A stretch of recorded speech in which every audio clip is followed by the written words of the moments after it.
I'm Foster Hewitt, and I'll be doing the play-by-play, and with me is my sidekick, Brian Conacher, to do the color. This is the rubber game of the series, with each team winning one game and tying the other. Brian? Well, Foster, both teams have made liberal changes to try to win this fourth and final game in Canada. The Soviets have made 4 changes, inserting Ragulin, Vikulov, Polodiev, and Glinov, and dropping Solodukin, Gusev, Shatilov, and Mishakov. The Soviets are now back to very much the same lineup as they had in Game 1. For Canada, they've inserted 8 new players, getting a lot more players into the lineup. They have switched goalies. They've got Ken Dryden in goal, replacing Tony Esposito.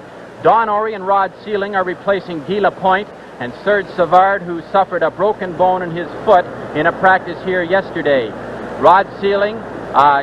Vic Hadfield, Rod Gilbert, Dennis Hall, Gilles Perrault, and Bill Goldsworthy are in the lineup. And here comes Team Canada onto the ice.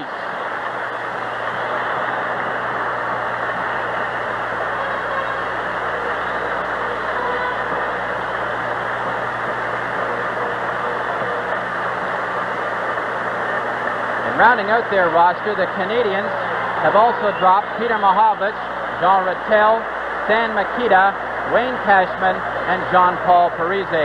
And to our right, the Soviets skate onto the ice.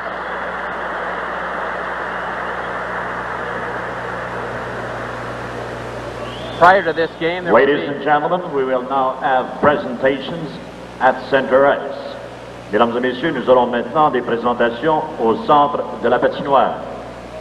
First, we would like to welcome the Deputy Chief of the Soviet delegation, Mr. Romensky, who will present a Troishika Gadol to the Mr. Bill Hay, President of Hockey Canada. Monsieur Romensky, le chef de la délégation russe, fera maintenant une présentation de ces fameuses poupées russes à Monsieur Bill Hay, de Hockey Canada. These are traditional Soviet dolls, and there are several dolls within the one big doll. You take off the head, and another little doll comes out, and you go right down to the minutest little doll. The Russian team leader, Mr. Andrei Starovoitov, will make a presentation to Mr. Joe Kriska, President of the Canadian Amateur Hockey Association. Une présentation est faite à Monsieur Joe Kriska, le président de l'Association amateur de hockey du Canada, par Monsieur Andrei Starovoitov. Now, the International Secretary of the Russian Ice Hockey Federation, Mr. Viktor Kotoshkin, will present to Mr. Alan Eagleson of the National Hockey League Players Association. Présentation à Monsieur Alan Eagleson. Now the coach of the Russian team will present to the Canadian coach, Harry Sinden. Ladies and gentlemen, Mr. Vilodov Bobrov.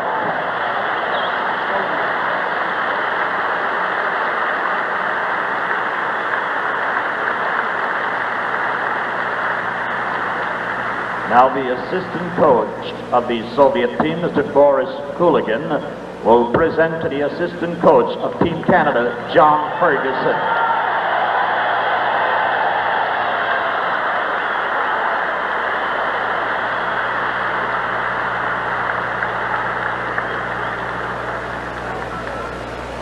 Now for the team presentations. Maintenant pour la présentation des deux équipes en présence ce soir. Pour l'équipe de l'Union soviétique, for the Soviet Union team, le numéro 1, number 1, Victor Zinger.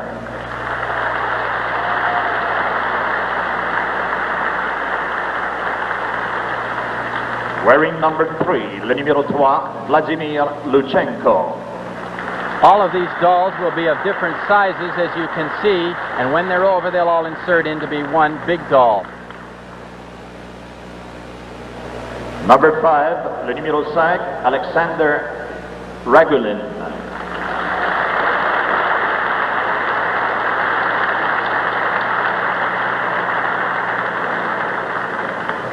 Le numéro 6, number 6, Valery Vasiliev. Canadians, in turn, are presenting the Soviet team with a medal. Le numéro 7, number 7, Gennady Tigankov.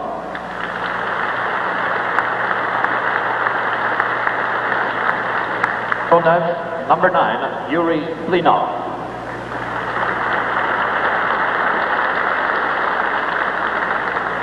Le numéro 10, number 10, Alexander Maltsev.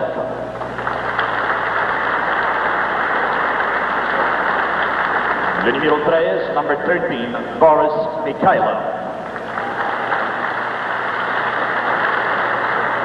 Le numéro 15, number 15, Alexander Yakushev.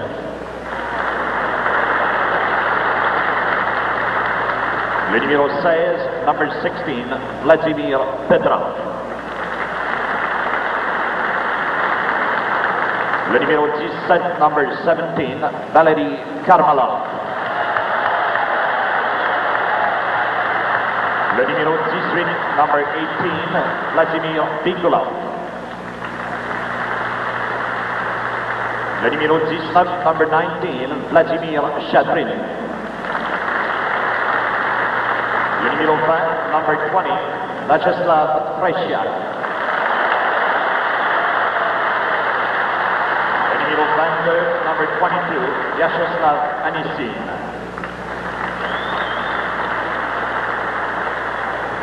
Le numéro 26, number 26, Eugenie Polatiev.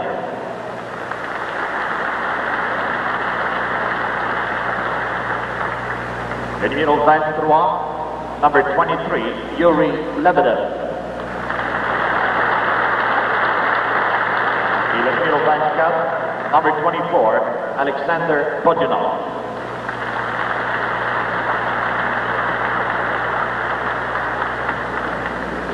And now the captain of the Soviet Union team, Viktor Kuskin, will present a doll to the captain of the Canadian team for the non-playing Canadians player.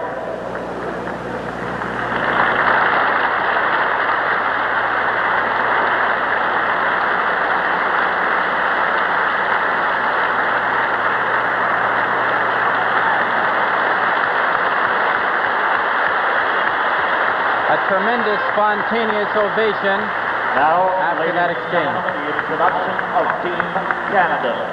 La présentation des joueurs de l'équipe Canada. Number 1, le numéro 1, Ed Johnston. Le numéro 2, number 2, Gary Bergman. Le numéro 3, number 3, Pat Stapleton. Number 5, le numéro 5, Brad Park. Number 6, le numéro 6, Ron Ellis. Number 7, numéro 7, Phil Esposito. Number 8, le numéro 8, Rod Gilbert. Le numéro 9, number 9, Bill Goldsworthy. Number 10, le numéro 10, Dennis Hull. Number 11, numéro 11, Vic Atfield. Number 12, numéro 12, Yvan Gournoyer. Number 16, numéro 16, Rod Sealing. Number 17, numéro 17, Bill White. Number 19, numéro 19, Paul Anderson. Numéro 26, number 26, Don Ori. Number 27, numéro 27, Frank Mahovlich. Number 28, numéro 28, Bobby Clark. Number 29, numéro 29, Ken Dryden. Number 33, numéro 33, Gilbert Perrault. Ladies and gentlemen, will you now please rise for the national anthems? Ladies, mesdames et messieurs, s'il vous plaît, vous levez pour les hymnes nationaux.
This is Game 4 of the Canada-Soviet Series from Vancouver.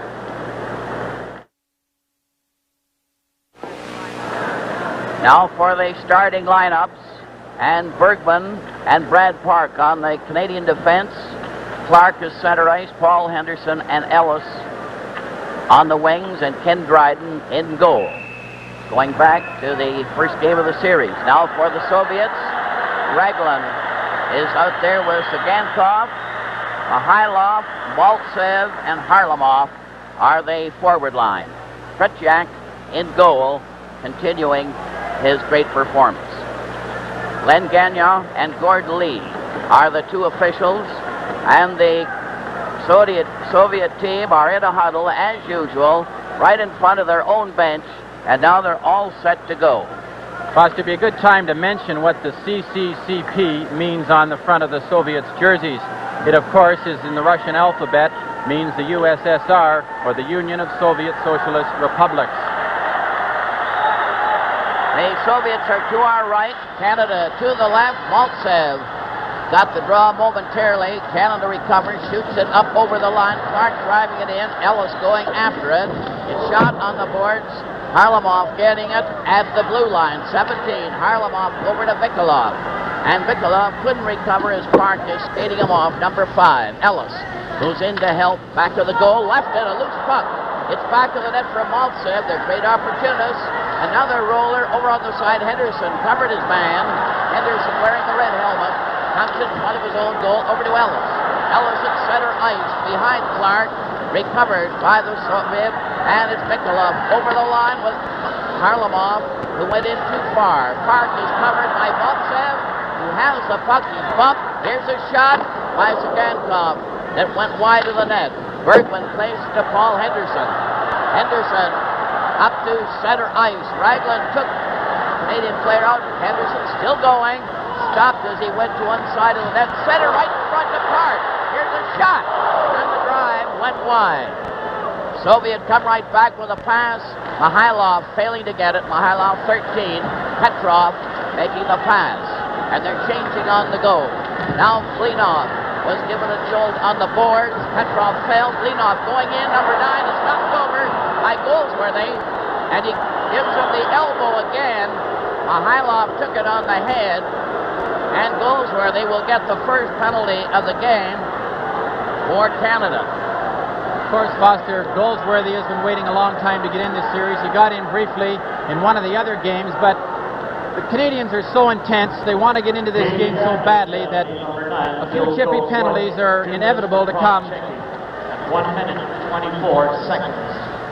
La punition de l'équipe du Canada au numéro 9, Bill Goldsworthy. 2 minutes pour double échec à 1 minute 24 secondes. 1:24, Goldsworthy for cross-checking.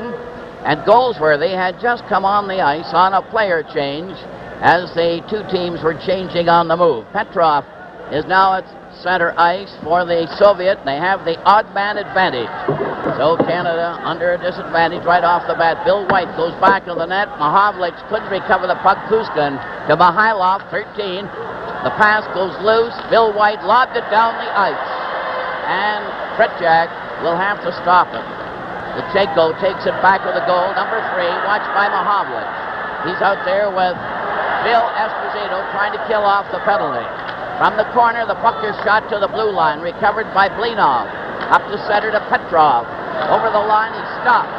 They're getting that passing play here. Luzhniko's drive. Scores! A long shot by Luzhniki. And whether it was deflected by a stick, it's hard to say. Again, good puck control by the Soviets. They cross the blue line with good puck control. Now Luzhniki moves into the prime scoring area. Mikhailov has parked himself on the left of the net. And I don't know whether he actually tipped it or not, but he distracted Dryden as he tried to come across the net and stop the deflection. Good slap shot, low in a good place for a deflection. And Mikhailov is right on the corner of Dryden's pad and tips it up into the net. Soviet Union's goal scored by number 13, Boris Mikhailov, assisted Mikhailov by number 3, actually Vladimir touched Luzhniki, that puck. and number 16, Vladimir Petrov. At 2 minutes Luzhniki and 1 Petrov seconds. will get assists on that play. Mihailov was able to touch that puck. He made a scoop at it, as you noticed, and there was a question whether he touched it or not, but apparently it went right up off the toe of his stick and beat Dryden cleanly at 2:01. Just another example of how costly penalties can be. That goal was scored with Goldsworthy in the penalty box. So it's now USSR 1, Canada no score. Goldsworthy struck back on the right side, and the puck was kicked at the time. It's offside at the Soviet line. Teams are at full strength. Now it's the kid line out there for the Anderson at center ice. Vodunov on one wing and Lebedev on the other. Lebedev is 23. This is the young line that played in the University Series last year at Lake Placid. So they're all 20 years old, showing how hockey is improving and coming along in Russia.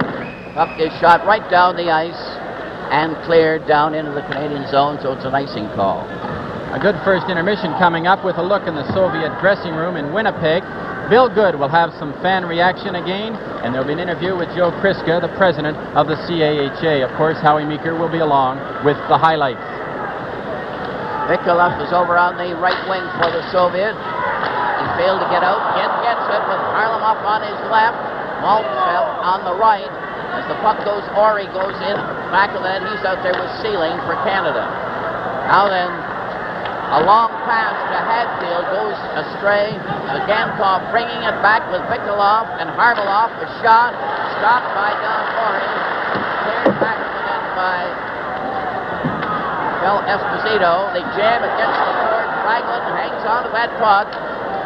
Another case of real puck control. They're roughing it up quite a bit here right at the start, and Canada got a penalty for cross-checking that allowed the Soviet to capitalize on a scoring effort. An icing call, as the Canadian team seemed to be a bit upset by that scoring play.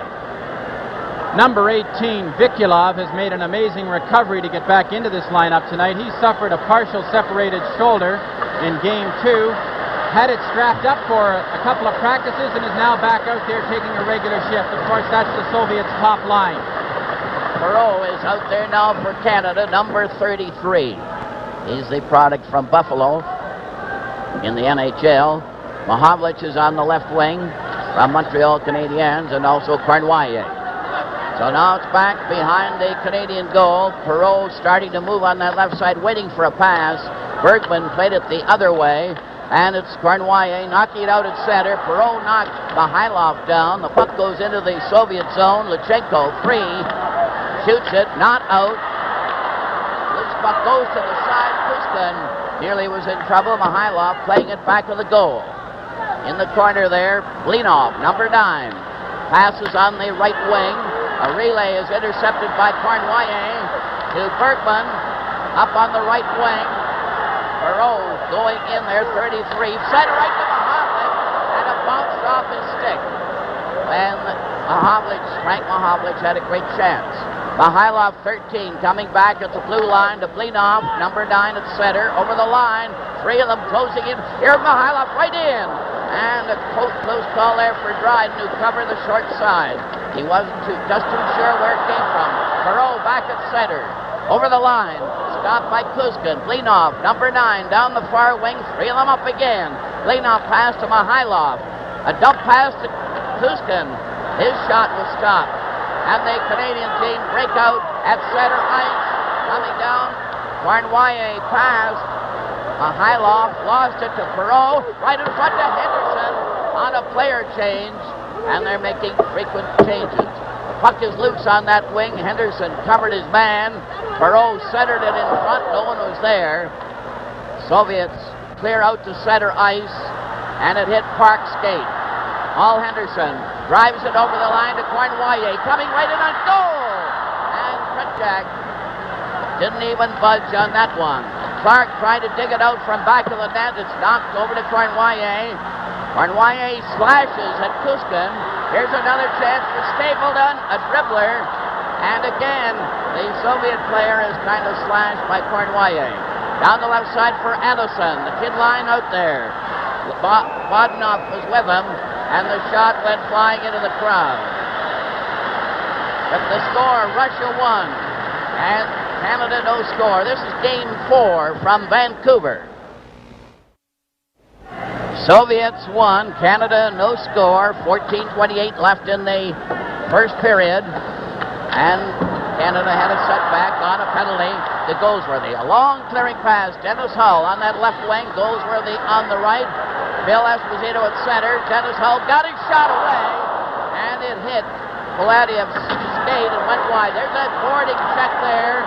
On that far side, there's going to be another penalty to Goldsworthy, who's overly aggressive. Canada recover the puck, and it's an elbow call on the play. They jammed into the boards. Again, it's an example here in Goldsworthy getting this penalty.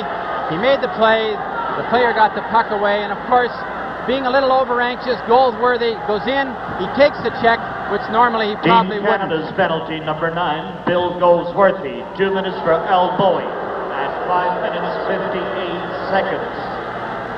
La punition de l'équipe du Canada, numéro 9, Bill Goldsworthy, 2 minutes pour avoir donné du coude à 5 minutes 58 secondes. That's 2 penalties in a row for Goldsworthy. This one for elbowing at 5:58. The first one is 1:24. The Soviets took advantage. There's a long shot. Maltsev let it go, and the Canadian team will be in trouble again with a man short. Maltsev gets that puck again. His pass is knocked down. And Clark shot it down the ice. Clark and Ellis out there to kill off the penalty with Stapleton and Bill White. There's a long pass to Vikulov. It got away. Vikulov tried to go in there, but Stapleton was right on top of him. Harlamov got the pass, gets it again, getting it back to the blue line. Canada recovers, and the pass to Stapleton went astray. Ragulin going into the corner, number 5. Kankov is his other defense player. Now Petrov on a player change, moving up at center, 16. A long shot. Right and to spear that one with his glove. He lost the puck right off the bat. Another chance for Mihailov. Back to Luzhniki. And apparently it went over the blue line just by a fraction, and it was called as a result. Dryden still looks just a little bit shaky on some of these shots. I don't think he, in his mind, has adjusted yet to how hard the Soviets can shoot the puck. Petrov let a slap shot go there that Dryden made a good save on, but he didn't look like he was right on top of the puck. All set now for the face-off near the Canadian blue line. 1-0 for the Soviets. Clark got the draw. Here's Luzhniki getting the shot. Dryden made the save. Dryden has been fighting that puck a bit, and the puck comes right down the ice to Luzhniki, number 3 for the Soviets. Petrov takes his pass, going right back into their own zone again. Kuskin is beside him. Now he moves. Coming up at the blue line, pass on the left wing to Mihailov at center. Over on that right wing, they're closing in. Every man is up now for the pass. Here's Luzhniki getting his shot. He scores! Luzhniki let one go on a beautiful passing play, and the Soviets have taken a 2-0 lead. Again, an example of perfect puck control. Look at them set up the puck control. Harlamov gets it right across. Luzhniki moves in. Now again, Mihailov gets the stick down, deflects it up over Dryden. Dryden really had no chance on that. But again, it's an example. The Soviet power play is devastating. Penalties are going to cost you. 7:29, the scoring play, and we're not sure whether Mihailov will get credit on that shot by Luzhniki, but he had his stick right in the way. We'll wait for the official. A long shot. Yes, Mihailov. Assisted by number 3, Vladimir Luzhniki, and number 16, With Vladimir the score, Petrov. the Soviets 2 and Canada no score. This is game 4 from Vancouver. That is the same type of play there with Mihailov getting a stick in the way on Luzhniko's shot in each case. So it's 2-0 for the Soviets, and almost identical goals in which it was doubtful whether Mihailov had really contacted the puck or not, but he did. And in each case, he gets the goal with Luzhniki getting the assist. Petrov got the assist on the first one. 2:01 and 7:29 for the Soviets. And from the way they're playing at the moment, looks as if this could be a rough game. Chippy play can only work to the advantage here of the Soviets because, of course, they're winning 2-0 right now. Esposito at center ice, got that puck back at center. Sealing cleared it over on the far side to Park. It's dumped over the line. Vasiliev shot it out to center ice. And so far, the Canadian team have been unable to really untrack themselves. 2 penalties and 2 goals. That power play really has some buffalo. Bodnov coming down, this is the kid line on the left wing, over the line, still, and a shot there by Anderson that just went wide of the target. He took a slap shot, and they weren't supposed to know anything about the slap shot when they arrived. Sealing, 16, ahead on the right side to Gilbert, over on that far wing. Hadfield knocked his man over, they fell into the boards. Esposito is trying to dig it out, he lost the puck, it shot down the ice. Going right to the goal line, but not quite. And so it's got called, and Don Ori. There's ahead to Mahovlich. Here's the shot. Tretiak knocked that down with his glove. Harlamov right into his own man. Esposito was right in there close. Harlamov nearly upset the apple cart there in front of the Soviet defense. Here's Harlamov taking a pass way offside. He's 17 and the big star of the team.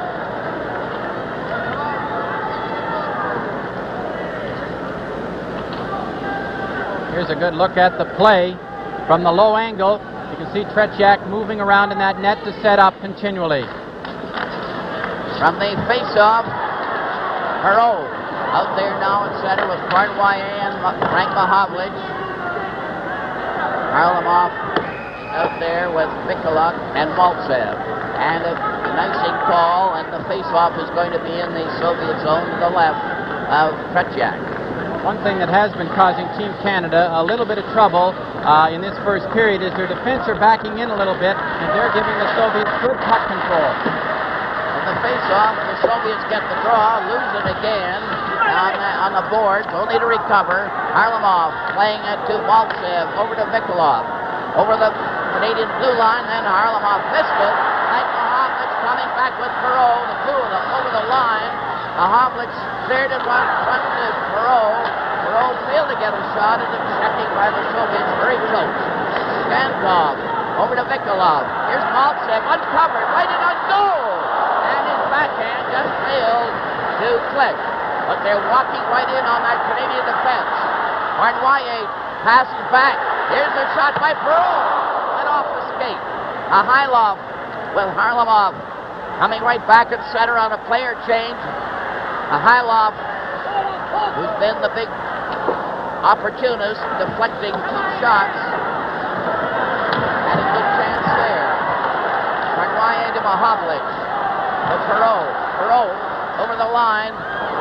Houston stopped him, number 4. Head to Mihailov. And Mihailov, incidentally, wears 13, so you can see what a gallant soul he has to be. And he's had the 2 goals. And in each case, deflections. And hard to tell. Now Ellis down the right wing. Here's a shot. Tretiak covered that angle perfectly. 2-0 for the Soviets. Mihailov, 13. Passing ahead, just getting rid of it, really. Bill White took it at center ice, shot it right back in again. And the Canadian team are trying to turn the tide by putting pressure on. A pass, Henderson, but rolling in and couldn't get a shot on goal. He's given a jolt against the boards. Klinov cuts back as they started out. Now he's turning. Petrov is waiting for him. Mihailov with him at center ice. He was thrown off balance. Petrov, 16 for the Soviet. Clears right back to Mihailov. They have a man in position almost every time, regardless of the circumstances. Mihailov made a Rick-wide pass. Henderson got over there too late. Pat Stapleton gets a long shot away, and that was 5 for Tretiak. Quick pass by Vasiliev. Up ahead at center ice, the kid line coming in here. Lebedev is forced into the corner. Bodnov couldn't get it. Anderson from the corner shoots one behind the net. Sable had failed to clear, and the Soviets are getting that puck in the corner, which is always dangerous. Puck comes over on the right side. Goldsworthy, who's had 2 penalties, played it over on the far wing to Bill Esposito, who got rid of it. Puck was into Soviet zone. Failed to get away. Esposito intercepted a pass, and Dennis Hull, who can really blast and failed to get a hard drive. Bill White keeps it in. The Goldsworthy, who flipped one high, and it goes over the glass into the crowd. With the score, the Soviets 2 and Canada no score. This is Game 4 from Vancouver. Hatfield sitting there pondering what has happened. 2-0 for the Soviet. Here's Esposito getting a quick shot. Tried to try it by Tretiak. Esposito working his heart out there. Had a good chance, but he couldn't force it through. Esposito's great strength. Of course, he can fight anybody off in the face-off. Gets a good backhand. Tretiak covers up. From the face-off, it's back to Bill White, whose backhand rolled wide. Dennis Hull center to Esposito, who's well covered by Raglan. Soviet coming out 3 abreast. Stopped by Goldsworthy and given to Bill White. Played it to Pat Sable and nearly cleared it onto his stick. Goldsworthy is watched by Mikola, who steals the puck and knocks it to the corner. Bill White covered up with Maltsev, number 10, standing by. A little bit of confusion there in Canada's end, and of course Bill White, with his experience, realizes that the best thing to do is trap the puck and let Coach Harry Sinden sort things out from behind the bench. Sinden has to be a little concerned. Of course, it's early in the game, but he is behind by 2 goals. From the face-off, Raglan gets it at the blue line, takes a long shot that's stopped. Perreault had a whack at it. Harlamov played it over on the far wing. Jankov shoots it into the Canadian zone. Mahovlich failed to get it out. Maltsev nearly cleared one onto his own player's stick. His ceiling goes into the corner, and the passing by the Canadian team in their own end is very ragged and leaving openings. The forechecking by the Soviets right now is excellent. They're sending the first man in. He's playing the body. He's taking the man up against the boards. With his feet, he's trying to kick the puck back to one of his own teammates. And of course, Team Canada right now is scrambling a little bit to try and get untracked and get back into this game. It would appear to me that the Canadian team are playing back to that first game in Montreal. They just aren't sure of themselves. A long shot. Ori is going back to the net. Ori is now on the move for Canada, the blue line. On the right side, cleared it in. He ran into Luzhniki. Kuskin cleared into the corner. Cornwallis going in back to the net. Tried to dig it out. He did. Mahovlich couldn't get it. Cornwallis shoots. And they all ducked, and it went into the crowd. Kuskin was down on his knees. Petrov beside there, and Mihailov. You saw Kuskin, a perfect example of how well they used their feet in front of the net. Of course, he had lost track of the puck with his eyes, but he kept his feet moving, and he eventually got down on the puck. It got pushed away. Cornwallis tried to blast the puck right back through the whole maze and hoped that it would go right through. Of course, it deflected and went up out of play. Hatfield on the left wing, Gilbert on the right, Perreault at center ice. Luzhniki has had 2 assists. Both his shots deflected by Mihailov for scoring plays. Luzhniki shoots it out at center. He's checked by Bledoff, and the puck goes flying over the glass into the crowd. 6 minutes and 4 seconds remaining in the first period. 2-0 for the USSR. There's Coach Bobrov. Of course, they don't show a tremendous amount of emotion, but he has to be a little more relaxed with a 2-goal lead than Coach Sinden on the other side of the rink. Canadians get the puck. Here's Hatfield having it hop over his stick from the corner. Hatfield trying to get it back to Perreault, to the blue line to Seelig. It bounced off the Soviet player. It still bounced off a second time, and they're certainly making it tough in the Soviet zone when they're checking. Petrov, 16 at center. Bledoff on his right, Mihailov on the left. In the corner. This is where the Canadian team are falling out. The Soviets recover that puck, set right in front.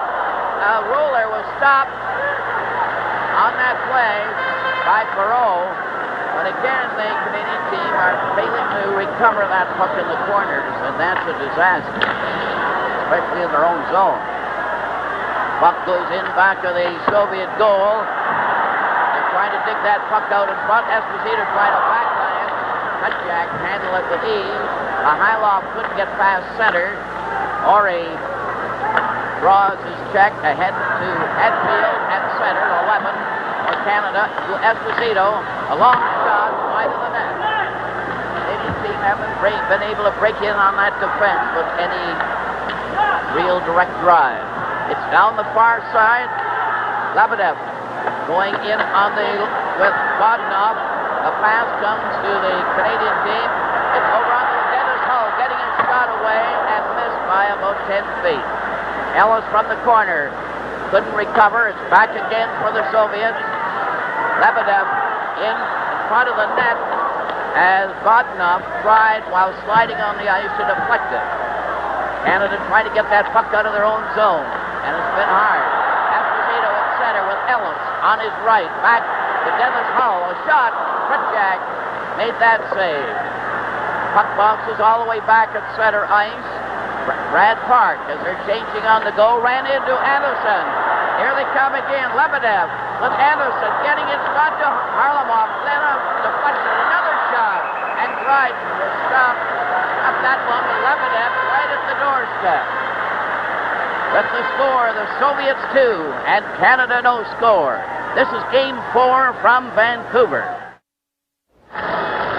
What the Soviets have been doing so well is playing their positions. Team Canada are having a tendency to chase the puck a little too much. Maltsev knocked the puck to the boards on that face-off. Bill White lobbed it into Pat Stapleton, who was skating up to get it to the blue line at center. The pass didn't reach Ellis. Ragland shooting it down the ice. Bill White, 17 for Canada. A long pass to Paul Henderson failed to click.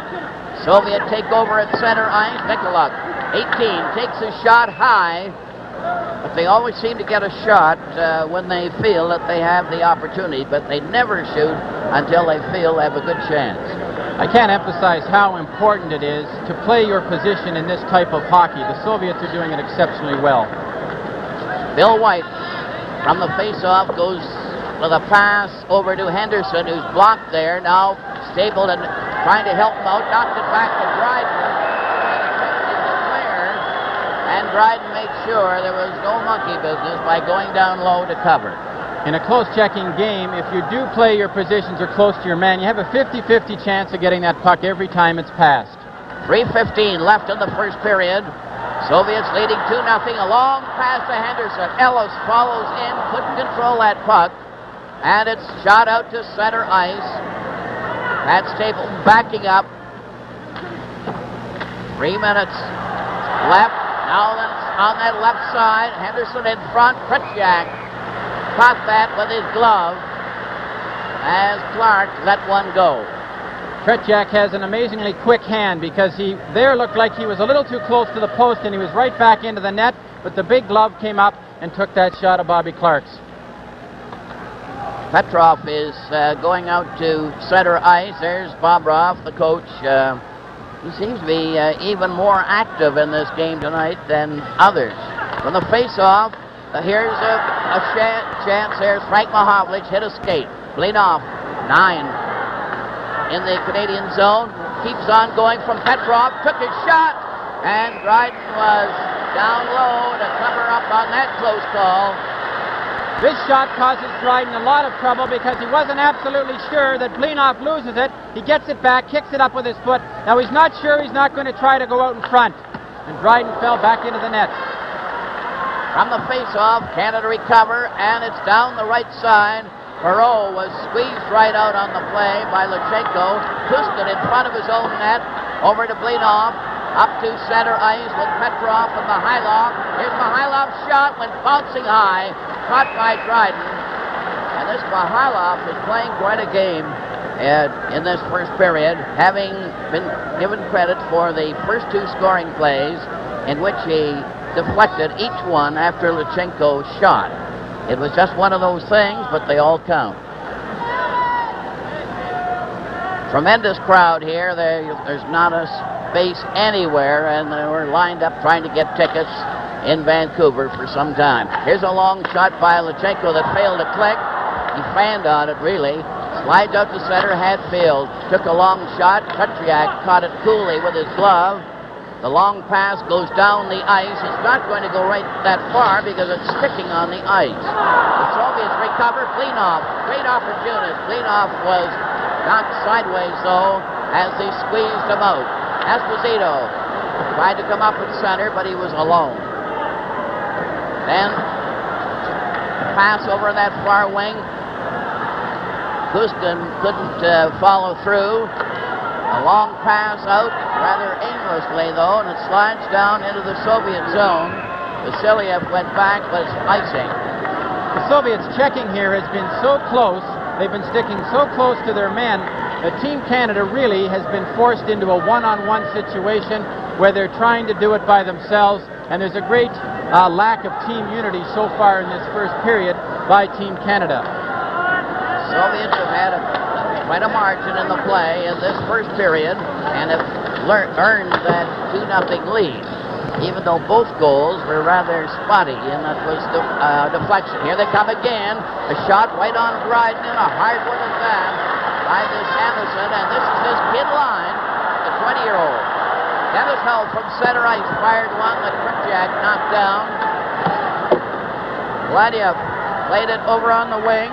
Bodnov failed to get out. Now to the blue line, a long shot at center. 1 minute left as they drive it over the line, and it's an icing call. But the defensive work of the Soviets has really been outstanding in this game so far. Not only have they been back-checking exceptionally well, but they are not afraid to come up the ice, and if the pattern isn't set up properly, they turn back into their end, and this seems to be causing Team Canada some confusion as to who they should actually check when the Soviets turn back into their end. Esposito out there with Dennis Hull and Goldsworthy, number 9. He's had 2 penalties, and they've cost the Canadian team 2 goals. So you can't play men short against this Soviet team. They jam against the boards. Dennis Hull was reached against the boards there by Sagankov, so they know how to bump. Then Harlamov was knocked over by Esposito, a trip. Esposito will get a tripping penalty, so that's 3 Canadian penalties in a row. This is one of the hardest penalties to give. Watch Harlamov. He cuts back to the inside. He actually trips himself a bit. Penalty number 7. Of course, when you try to jump over the stick, Esposito was trying to check him. He goes down. A 2-minute penalty. Let's hope it's not a costly one. Au numéro 7, Phil Esposito. 2 minutes pour avoir fait trébucher. À 19 minutes 29 secondes. All set for the face-off, with the Soviets still showing great power out there. Clark is now at center with Ellis. They're going to try and kill off this 3rd penalty. Bergman and Park on the Canadian defense. Clark and Ellis out there. Raglan shot it out over the line. Maltsev is on the right. Harlamov back to Sagankov, who's dumped on the play by Clark. Raglan over on the wing. A shot goes wide. Harlamov getting it back to Raglan, and you see how they monopolize the play. It's back to Sagankov. Another shot. Dryden got that one with the side of his stick, and they just pass that puck around a la New York Rangers in the old days. The Soviets have a great tendency on their power play to get the puck to number 7, Sagankov. They shoot right from the slot area, but well back towards the blue line. A very dangerous shot. Maltsev ready for the face-off. Mikhailov and Harlamov on the wings as the buzzer goes to end the first period. With the score, the Soviets 2 and Canada no score. This is Game 4 from Vancouver. Capping the first period, Mikhailov deflected Luzhniko's shot to get the first Soviet goal at 2:01. Petrov was also given an assist. At 7:29, Mikhailov did almost the same thing, deflecting Luzhniko's shot, and it was 2-0 for the Soviets. 3 penalties, 2 to Goldsworthy, one at 1:24, one at 5:58, and then the last one at Esposito for tripping at 19:29, and that penalty will carry over into the second period. Today, CBC celebrates 20 years of television on the English Language Network. This 20th anniversary year will feature some of the finest programs ever shown on TV. and you can look forward to seeing the tops in the world of sports. Players are out on the ice, getting ready for the start of the second period. Canadian team still disorganized and playing back to that first game of the series. And as you know, this is a key game for the Canadian series. Each team having won one and tied one. Soviet team to our left, and the Canadian team to the right. And the Soviets get the draw right off the bat. Mikhailov, who has scored 2 goals, now recovering and getting back on the right wing. Fooled Clark, gets over on that left side, cleared a pass to Harlamov, who's bumped by Bergman. Bergman clears it. Luzhniki, who fired both shots, number 3, going in back of the net. He got the 2 assists. Harlamov cleared right on to Ellis' stick. Canadians still a man short. Esposito was off. Kuskin failed to get anywhere. Now Harlamov, 17. Up to the blue line. He'll go into the corner, then pass it back. It didn't go very far. Ellis shot it down the ice. Kuskin is going back. 35 seconds left in the penalty to Canada. Up to center ice. Over the line, a pass to Petrov, uncovered. Petrov passed back to Harlamov, a loose puck, and Canada shoot it down the ice. Ellis getting it away. Kuskin, number 4, cuts in front of his own net as Canada makes a change. A long pass goes into the corner. Bergman in there first. Bates, Vodnov to it. The kid line out there for the Soviets. A long pass too far from Mahovlich. As they're changing on the go, Bill White and Pat Stapleton out now. The Canadian team at full strength. Down the right wing for Anderson. A pass on the left wing. The shot is deflected high when Lebedev let it go. Lebedev goes into the corner to recover again. They give him a bounce. Frank Mahovlich played it back to the net to Pat Stapleton. Into the corner to Bill White. Up now to the blue line to Gilbert. Passing on the left side. Mahovlich tried to pass in front, and Esposito was back a bit. Quick pass down the far wing. Lebedev going into the corner. It was over the red line, so it's called for icing. 17:53 remaining in the second period. Foster, it's a good time just to remind Canadians, of course the people in British Columbia appreciate this, that the Trail Smoke Eaters were the last Canadian team to beat the Russians in World Hockey in 1961 with coach Bobby Crom, and Jackie McLeod was the leading scorer. From the face-off, Perot had a good chance. Hadfield over to Arnoyer, who was too well covered on the play. Bodnov goes down that left wing, up over the line. They jam him against the boards. Here's 2 of them in front, but the pass goes astray. The puck slides out, and Arnoyer was unable to reach it. Back go the Soviets. Over the line, a drop pass. Goes astray. Stapleton ahead. Perot, 33, going in. Here's his shot. Oh, that was close. Vodnov touched it. It was offside on the clearing pass. 2-0 for the USSR, and they had a good margin in the first period.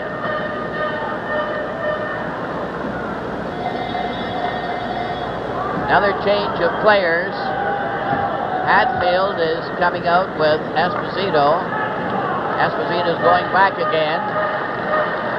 They're not too sure. Looks like the Clark line. Clark, Ellis, and Henderson.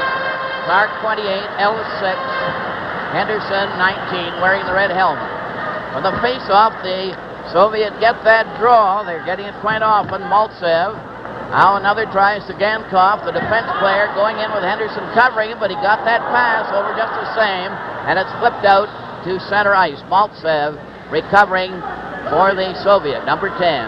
He got rid of it, and Raglan cleared out. Vikolov was right there to take it. Maltsev going in on the right. The pass didn't reach him. A long pass to Ellis failed to click. Soviet take it over the line. Raglan took an easy shot at Dryden. Maltsev couldn't break up the rush. Henderson is squeezed out, and Gankov did the heavy checking. Vikolov, 18 for the Soviet. Pass right onto Henderson's stick and bounced away. Harlamov over to his defenseman, Ragulin, to Maltsev. Maltsev going to center ice, number 10, over the line, missed Bill White's check. On the drive, that was a real shot that went wide. Seemed to have Dryden beaten if it was on. From the corner, Henderson, 19, is squeezed out, and the Soviets, if you'll notice, and it's hard to notice it, are hitting quite hard. With the Soviets 2 and Canada no score, this is Game 4 from Vancouver. Kuskin was speaking to the coach, Bobrov. Here's some more strategy. Here's a shot. Dryden, stop it! Right to the line. Oh, that was close. Dryden stopped that one with his hand in the air, dropped right on the goal line. Watch this. Dryden is definitely shaky tonight. This was not an exceptionally hard shot. He gets it away quickly. Dryden gloves it, now drops it. Now the defenseman very alertly. This puck is going in the net. And the defenseman, number 16, Sealing, stops the goal. They're underway at goals where they left that puck there. And the Canadian team are having a hard time attacking themselves. The Soviets stole the puck only to lose it again. A long shot goes into the corner. Goals where they're going back to the net. Out there with Esposito and Dennis Hull. Hull is 10. Esposito keeps it in. The puck goes around back to the net. Kuskin, number 4, after it. It's a deflection out to center ice. Sealing on the defense with Ori. Kuskin shot it on the boards. Maltsev clears out at center ice. It's blocked by Ori ahead to Dennis Hull. Dennis Hull 10, shoots it in, but really no system. Luzhniki rushes over to get a loose puck at center ice, only to be stopped. Petrov ahead to Blinov alone. One man back. Blinov cruising in, left a pass. Mihailov's drive was wide, but they always make that play. Here's Mihailov shooting from the Petrov shooting from the side. Back to the blue line to Kuskin, and Dryden had to grab that one with Mihailov right on top of him as the Soviets really are outplaying them. The Soviet pressure here is intense. Dryden under tremendous pressure right in front of the goal mouth, gets his glove down on top of the puck. Foster, I can't say enough the way the Soviets are forcing Team Canada to play scrambly hockey. It's not like they're doing it intensely by any means. The Soviets forechecking and their back-checking is so relentless that they are forcing Team Canada to make all sorts of mistakes. The Soviets are really playing their best game of the series. That's the difference. Now Perot coming up at center ice, over the line, throwing a burst of speed, going right in, centered it, I believe the Soviet player knocked it into his own net. It looks like Ragulin, who hit the puck. Perot gets credit. A tremendous individual effort by Gilles Perot. The length of the ice, good work here. Now Vasiliev trying to stop it. It hits his skate and up into the top corner off the Soviet defenseman. Again, a beautiful effort by Gilles Perot. A good burst of speed, but the Soviet deflected into the net. Le but de l'équipe Canada, compté par le numéro 23, Gilbert Perrault, sans air. Harlamov tested Dryden with a long shot after the face-off. Now Canada back in the race here, 2-1. Perrault coming through, unassisted. Here's Harlamov going in front of the goal, right in front of the net. And Dryden was down, out of the play, with Maltsev standing right on the corner. So you'll see how they work in here. Here's an example. If Harlamov had shot the puck and let Maltsev standing on the corner play the rebound, they would have had a better opportunity to score instead of passing off and nullifying the play by Dryden. Perrault getting a great hand for an individual effort. A scoring play for Canada at 5:37. So now it's the Soviets 2, Canada 1. That should give the Canadian team a lift and settle them down a bit. Maltsev coming back on the right wing. Failed to get past the defense. Able to pass. Sergankov cleared to the open wing. And every time the Soviets pass that, into Ellis, right in with a backhand. Oh, it's a loose in front of the net. Rutjak was beaten on the play, but Henderson couldn't get there in time. Tretiak was beaten here. Ronnie Ellis goes to the outside. A good backhand. Stays on top of the puck. Tretiak loses it. Of course, the Soviet defensemen scramble in front of the net. Zagankov and Regulin stop Bobby Clark from bouncing it into the open net. A fine effort all the way around, Foster. Yes, it looks to me as if this Canadian team will get a big lift out of that scoring play by Perreault, primarily by the way he did it. Here's Henderson getting his shot. Tretiak stopped that one, and that was a close call again. So the Canadian team is getting fired up and getting what they've lacked so far is confidence in themselves. Perreault, one assistant. All set now for the face-off. 13:35 left in the second period. Henderson back to Stapleton. It's shot by Petrov. A 2-on-1. Bill White back. Right on a shot. It's goal! Right from that left wing. A perfect play by Blinov. And the Soviet have got that one back very quickly. That is going to hurt Team Canada. A perfect pass under the defenseman's stick. Blinov makes no mistake. A hard drive right between Dryden's legs. What you'll see here now, watch Petrov put it inside White's stick and his leg. That's the perfect place to play the pass.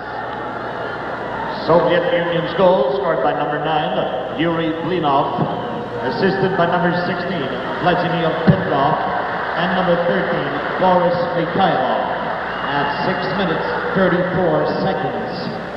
Le but de l'Union soviétique compté par le numéro 9, Yuri Blinov. Scoring play, Blinov at 6:34. Petrov and Mikhailov getting the assist, so that's 3 points for Mikhailov. Here the Soviet in front of the Canadian goal, but they failed to get a shot on the net.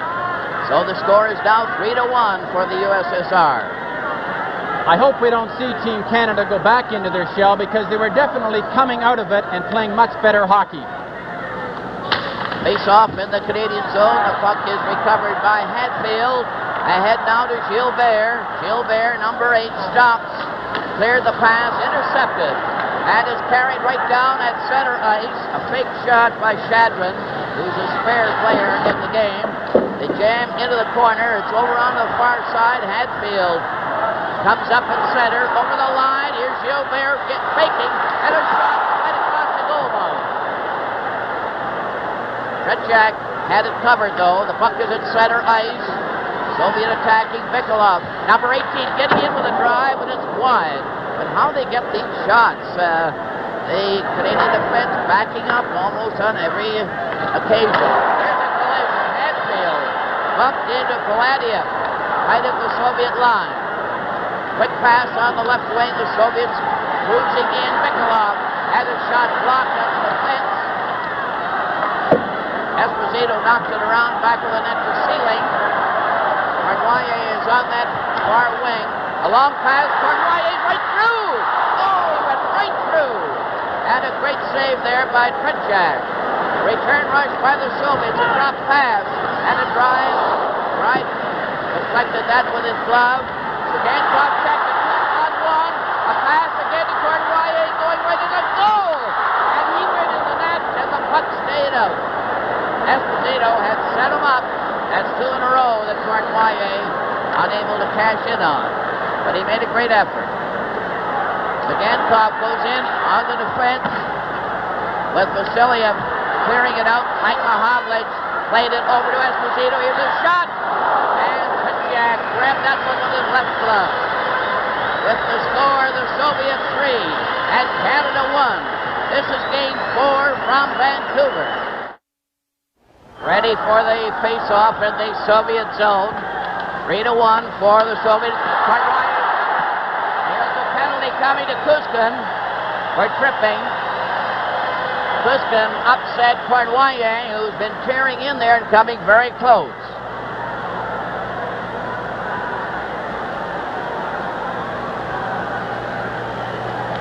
That's Kuzkin going over to the penalty box, number 4.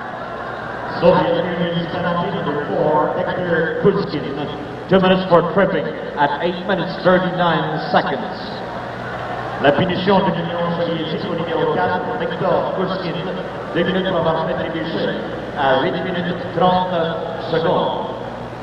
Canada will have the first chance with the Soviets shorthanded, and you can see the tenseness in the faces of the tremendous throng here in Vancouver. Mahavlich passed that puck, it's intercepted, and Mihailov, who's been a standout in the game for the Soviets, 2 goals and an assist, and Dryden caught that one with a little derision from the fans. On the corner, Petrov covers up, and Gilles Perreault couldn't get that puck loose. Cornwallis is over on the right wing there. Bergman is a defense player with Brad Park. Esposito coming out, Mahavlich stepping on.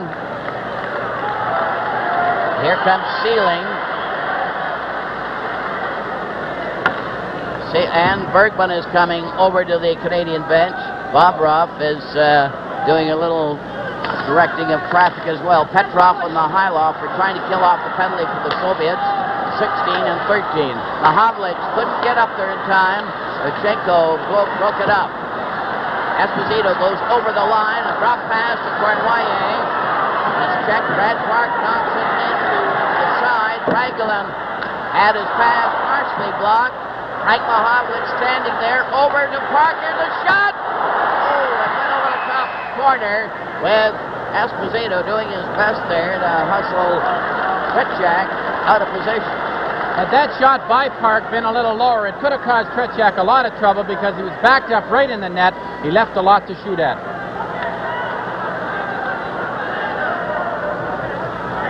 From the face-off, a loose puck, and the Soviet cleared out at center. Petrov was able to move it. Mihailov covers his man on that wing. Canada takes over. Cornwallis playing it to Mahavlich at center. A shot right around the boards. That's something the Soviets don't do. They hang on to that puck. It's puck control all the time, whereas the Canadian team shoot it in and chase after it, which is not very effective. Coming up on our second intermission, we'll have an interview with Tony Esposito, an interesting travel feature for those going to Moscow, Billy Warwick of the 1955 Penticton Vs, and of course Howie Meeker will be back with the highlights. On that last play, you notice the difference where the Canadian team are getting rid of the puck, whereas the Soviets are hanging on to it and they don't shoot until they think they have a good chance. They're always passing the puck, whereas the Canadian team has been carrying it up and then shooting it in and trying to recover. Quite a difference in styles. The pass back to the blue line, Sealing played it into the corner. Esposito tried to deflect it. It's caught by Tretiak, who really has a glove hand there, and he's working it overtime. There's no question that the man they have to get the puck to is Phil Esposito, and of course he's in the prime real estate about 15 feet out in front of that net. From the face-off, Gladiev shoots it down the ice, and so far the Canadian team haven't been dangerous while they have the man advantage for the first time in the game. Now the puck is back to the Canadian goal. He starts coming up slowly, led by Park, ahead to Esposito. Hadfield coming in on the left side. The puck is bounced. Gilbert from Hadfield. Gilbert from Hadfield. There'll be no goal here because Rod Gilbert definitely skated through the goal crease, turned his skate sideways. Vic Hadfield's pass hit him on the ankles and bounced into the net. A good play by Vic Hadfield, fighting the puck a little bit, but he gets it out. Gilbert's skate, and it goes into the net. The referee nullifies the goal. Coming up from the rear, we can see Brad Park, good puck control, gets it through. Esposito goes to Hadfield. Now, Gilbert comes into your picture, turns sideways, hits his skate, and in the net. No goal.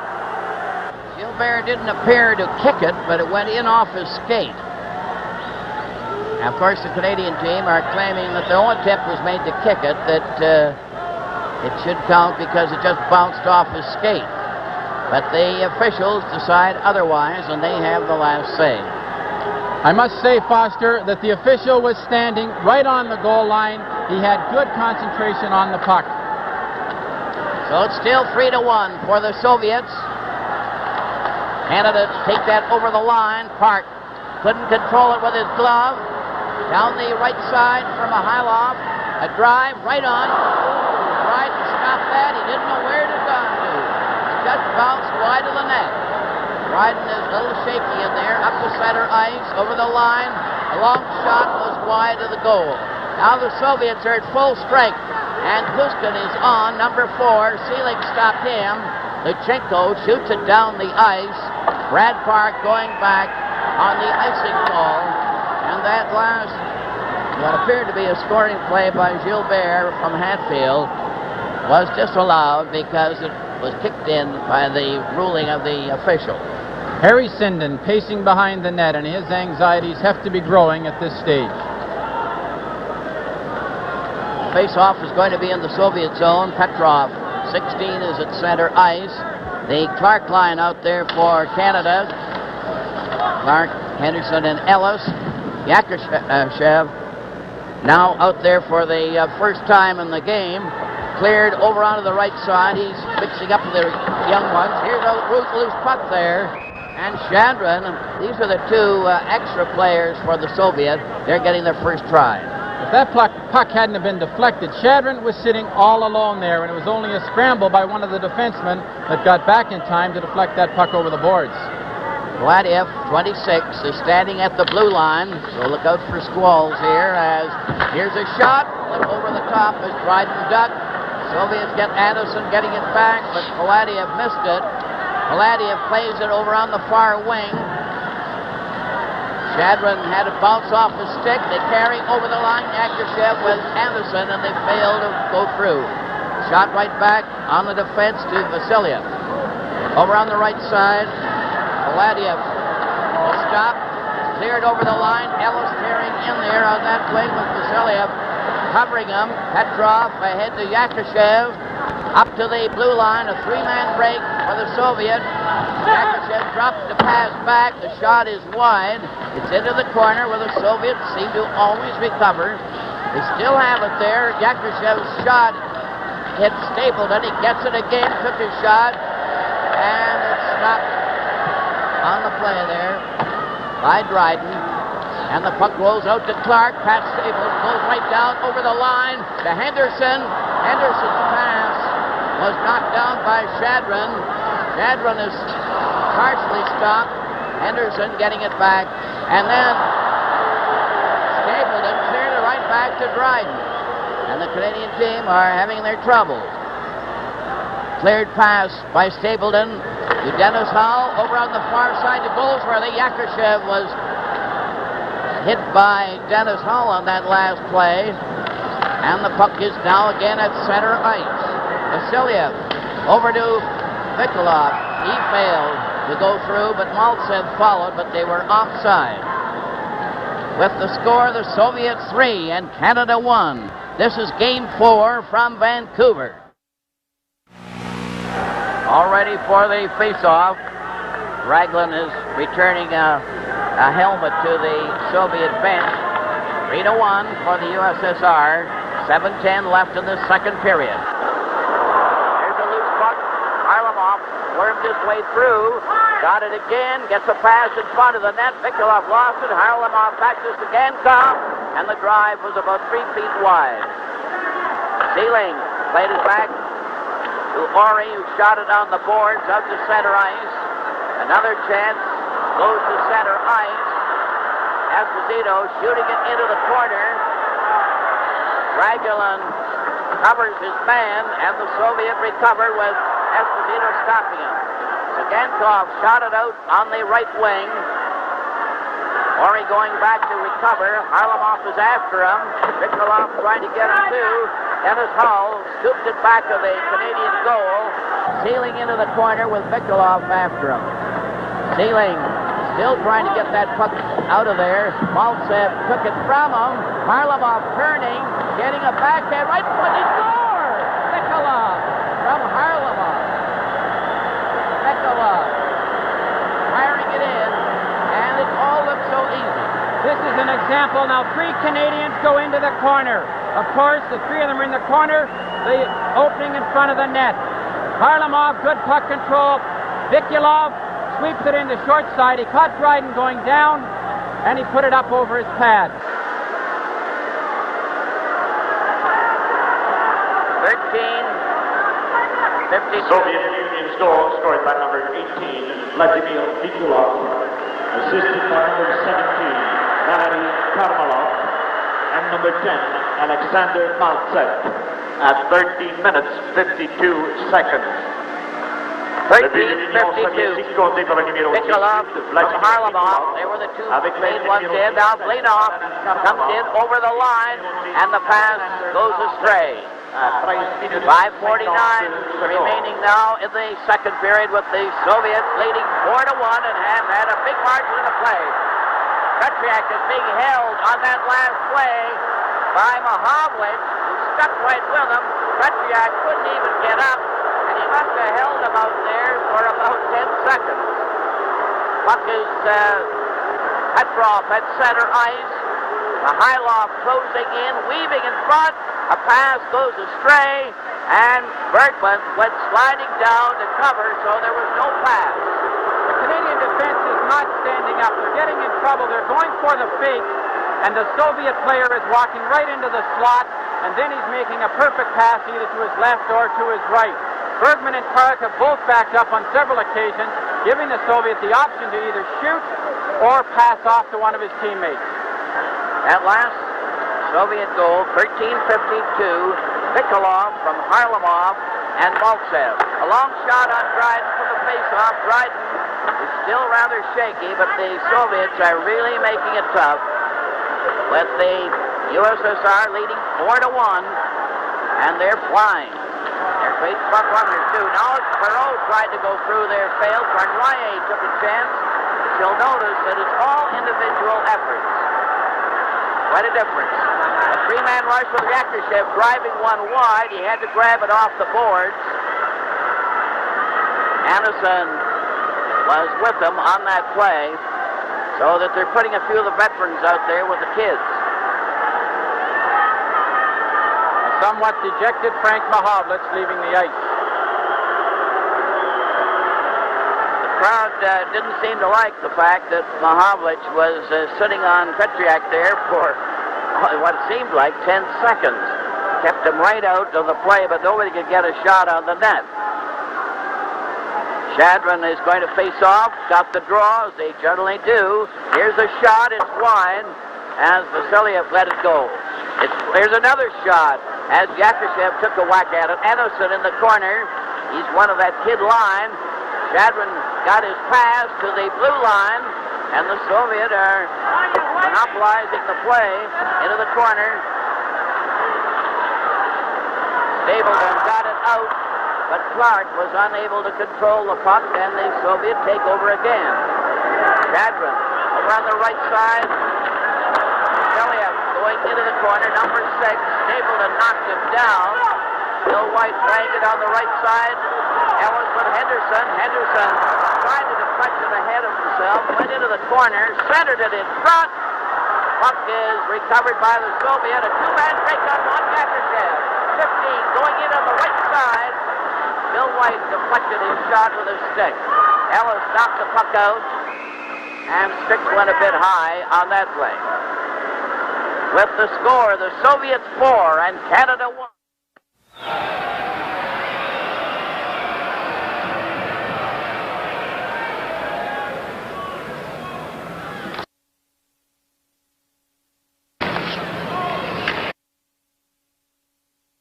Dryden steered that one to the side. He's been hard-pressed in this game. Canadian team knocking over the line, passing back at center ice. Ragulin shoots it over the line. Pat Stapleton played it out. Maltsev passed to Vikulov. Vikulov goes right back to get it. He's number 18. He scored the last goal. And they're showing some nifty moves.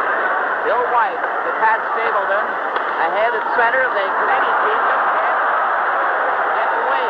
Here's a quick break from the Soviets. A bad pass that time to Henderson, who cleared it out at center. Ragulin 5, going back to get it.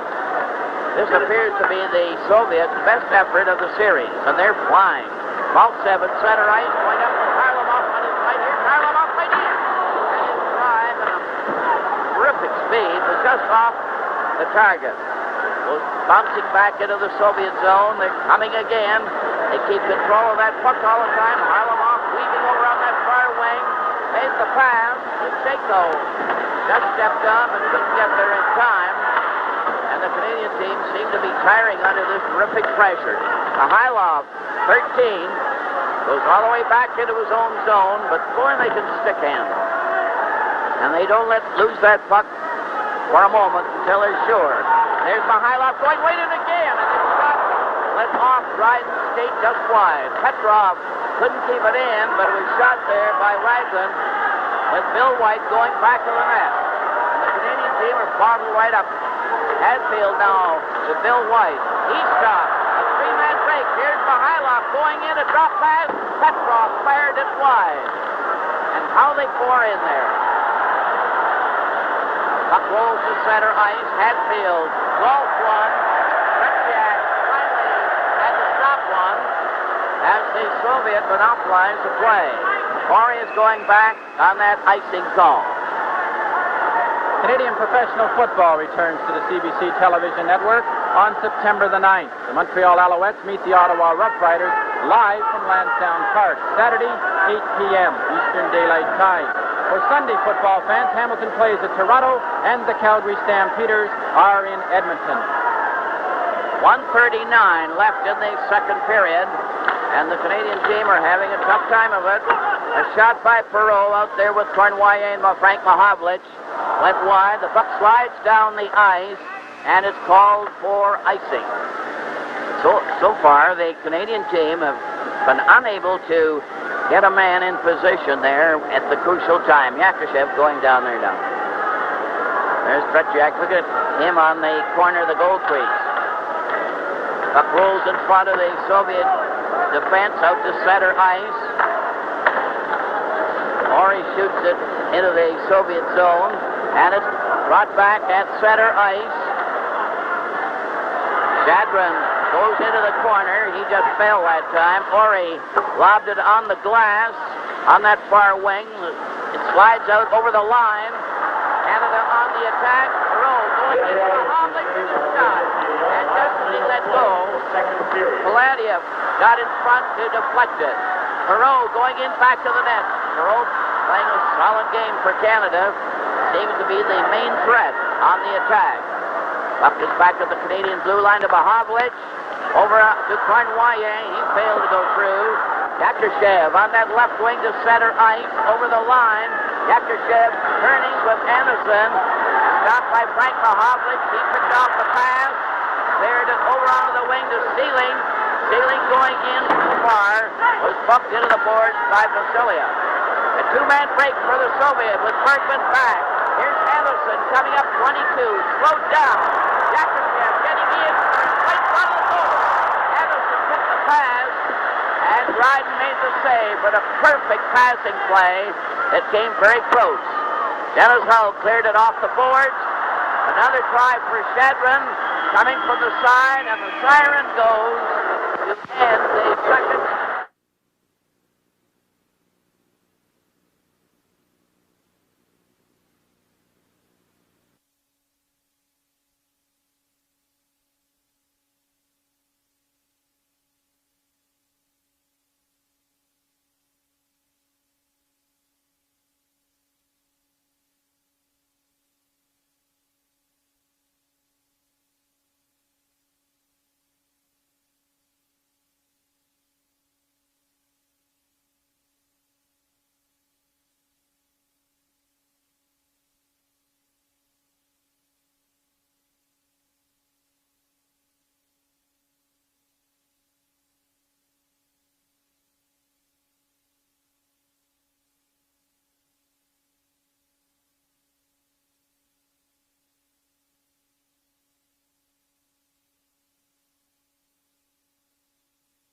Team has won a game, they tied one. Now then from the faceoff, Waltsev gets it to Mikulov, number 18, but he failed to get his shot. And they don't shoot that puck either until they get a good chance.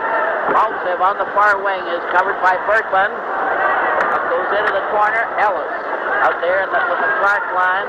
Ellis and Henderson. As the puck is shot off the boards, Park goes up at center ice. lobbed it to the Soviet defense. Henderson nearly had a chance there. Sagankov failed to clear properly. Here they're coming in from the side. And a shot from the wing there by Henderson went right at Tretiak. Soviet regrouping now. Sagankov, number 7, a very solid defense player. Henderson on the open side. He waited too long to get it away. And the shot was deflected. Bergman keeping it in. Henderson was out there in front uncovered. Harlamov ahead at center ice. Nikolov couldn't control it. Fell. They're changing players on the go. Ragulin over to Sagankov. Back to Mihailov, 13. Blenov, 9, is waiting for a pass over on that right wing. Mihailov gets it to him finally, but he's going right to the Soviet line. Now they find a man open. Mihailov going in on the defense. Went by Park, but Bergman stopped him. Luzhniki to Petrov, 16. Petrov lobbed it ahead. Mihailov was over the red line, and it's offside. When Team Canada is getting the puck, instead of establishing control initially, it appears that they're just passing the puck off somewhat in desperation. 8:23 left in the first half of the third period. And then at the 10-minute mark, they will change ends. 4-1 for the USSR over Canada. And they've had a definite margin in the play in every department. Bill White getting in for a shot, but it was hurried and wide. Dennis Howell out there on the left wing. Esposito's at center, number 7. Esposito cleared on the right side to Goldsworthy. Goldsworthy to Esposito, but he was squeezed out, and they're really checking. There's a grab there. There'll be a penalty. Esposito was grabbed on the play. The Soviet player just held out his hands and said, well, what can you do? And he had a real hold. Petrov puts the big bear hug on Phil Esposito, taking him down from behind the net. With a man as dangerous as Esposito, what can you do? 2 minutes, 1 second. 2:01, the penalty to Petrov for holding.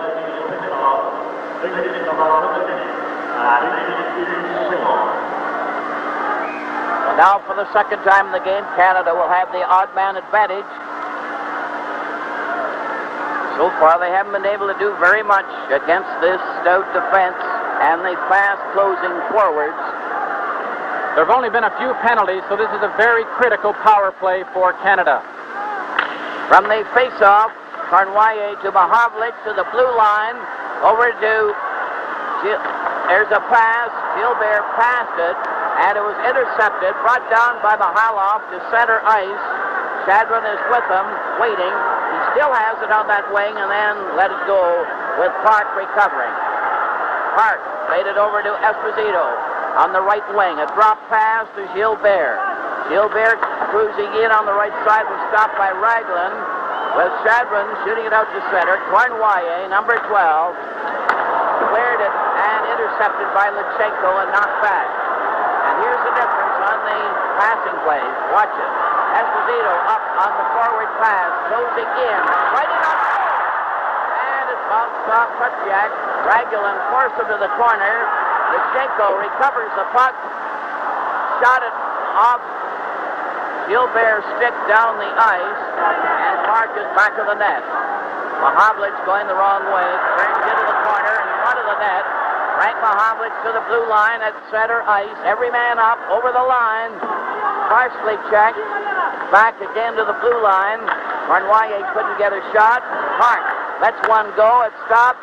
Mahavlich couldn't had on his skate a scramble around the goal, but no one could get a real shot on the net. Shot down the ice. Mihailov going down with Dryden clearing it on the boards. Hadfield steps out the ceiling. Up to center ice. Cornwallis going in on the offside. He laced one at Tretiak. And Bob Robb was greatly excited about that one. That was a beautiful pass by Vic Hadfield to Ivan Cornwallis, who was breaking in there, but Tretiak just came out and very coolly handled that sizzling shot by Ivan Cornwallis. Face-off will be marked at center ice. 4-1 for the Soviets. in this last period, 6:19 in the first half. Puck is back into the Soviet zone. Harlamov was bowled over when he collided with Cornwallier. Now the Canadian team attack. Perot is out there with Hadfield, who grabbed the Soviet player Harlamov. A one-man break. Here's a shot by Maltsev that went wide. Bounces off the board to Cornwallier down the right side past Kuskin, but he couldn't get his shot. Zagankov drove it right down the ice. An interesting thing there, Maltsev had a one-on-one situation, lets a terrific shot go, and if you notice, it was also Maltsev who came back and checked Ivan Cornwallier going the other way. Their pursuit is absolutely fantastic. The face-off is going to be to the left of the Soviet goal. Goldsworthy is coming out on the right wing as the Canadian team make a change. Soviet weathered that penalty without too much difficulty. They had the Canadian team pressing too hard. Perot is now at center, number 33. And he's been one of the main threats for Canada, along with Cornwallier, who's been showing lots of speed, but not too accurate around the net. Yakushev cleared it over to Anderson. Anderson weaves in there, back to Shadron. Shadron's pass to Anderson, right by the net. Oh, that was close, a perfect play. Shadron getting the return pass. Now a roller in front of the net there as with the score, the Soviets 4 and Canada 1. This is game 4 from Vancouver.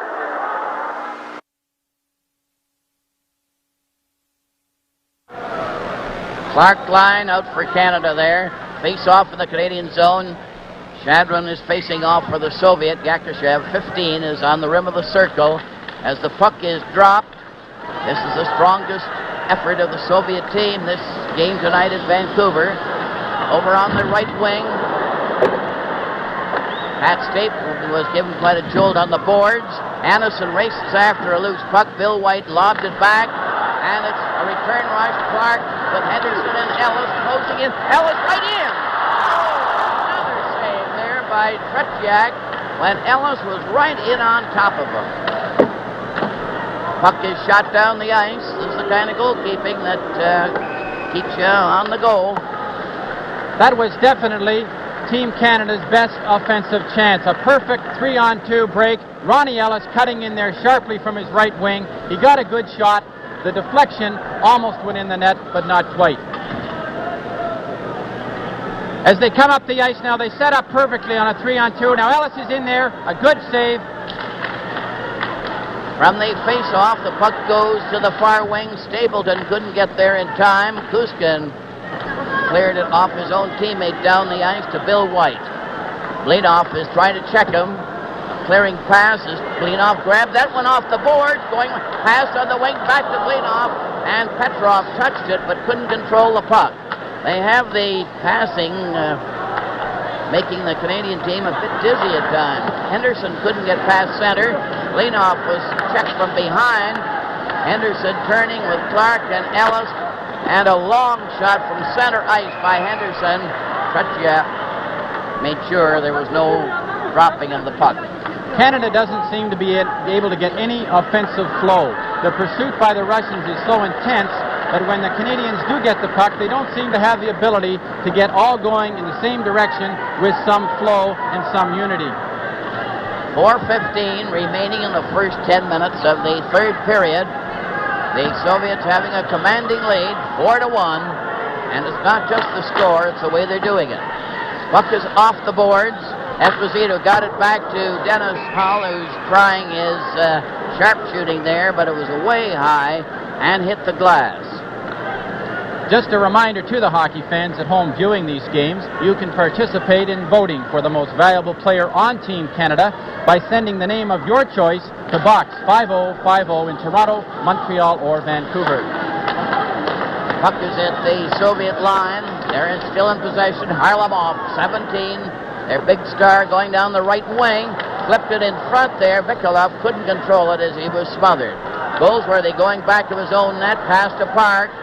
Park cleared it on the left wing, but not out. The Soviets shoot it into the corner.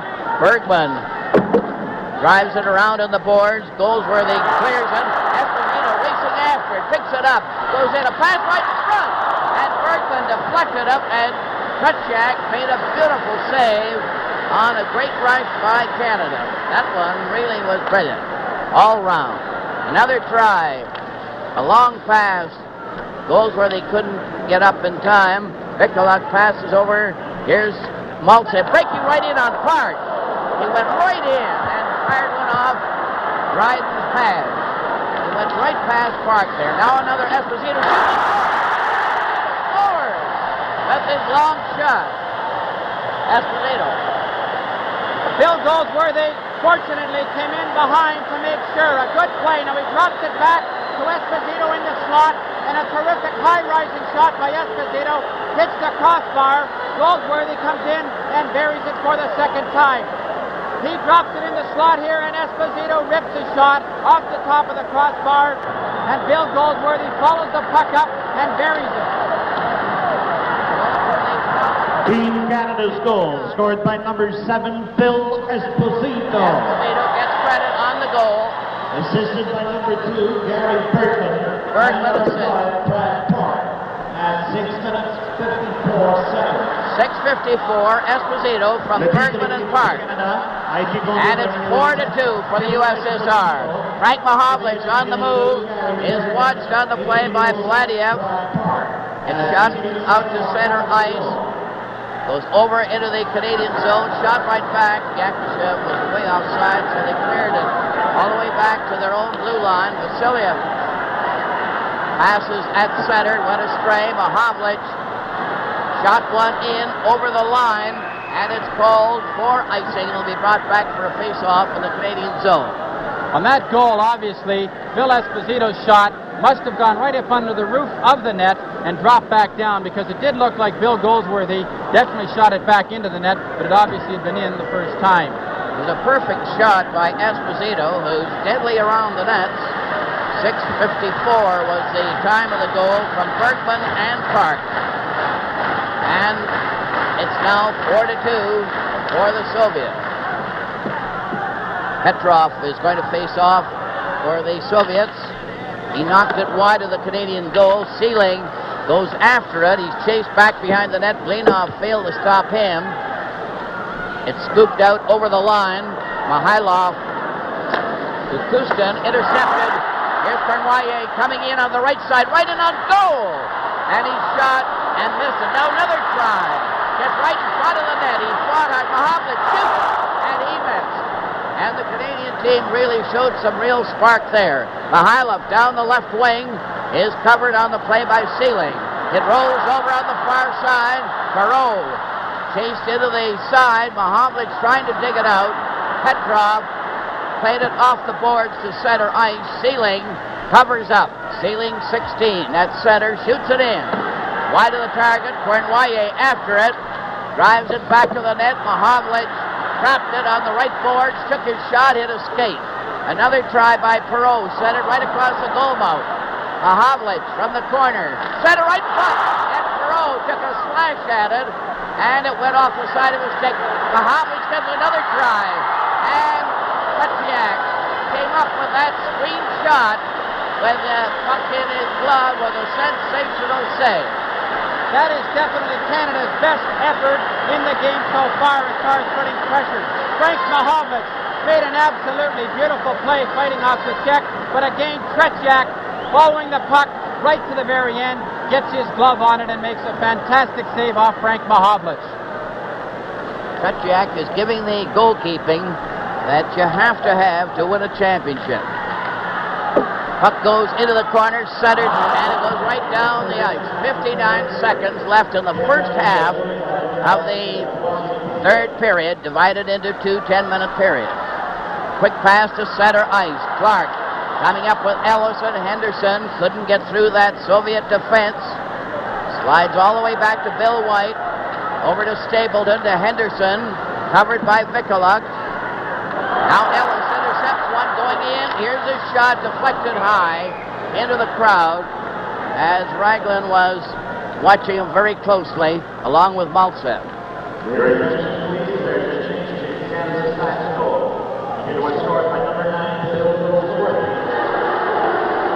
assisted by number 7, Phil Esposito, and number 2, Gary Bergman.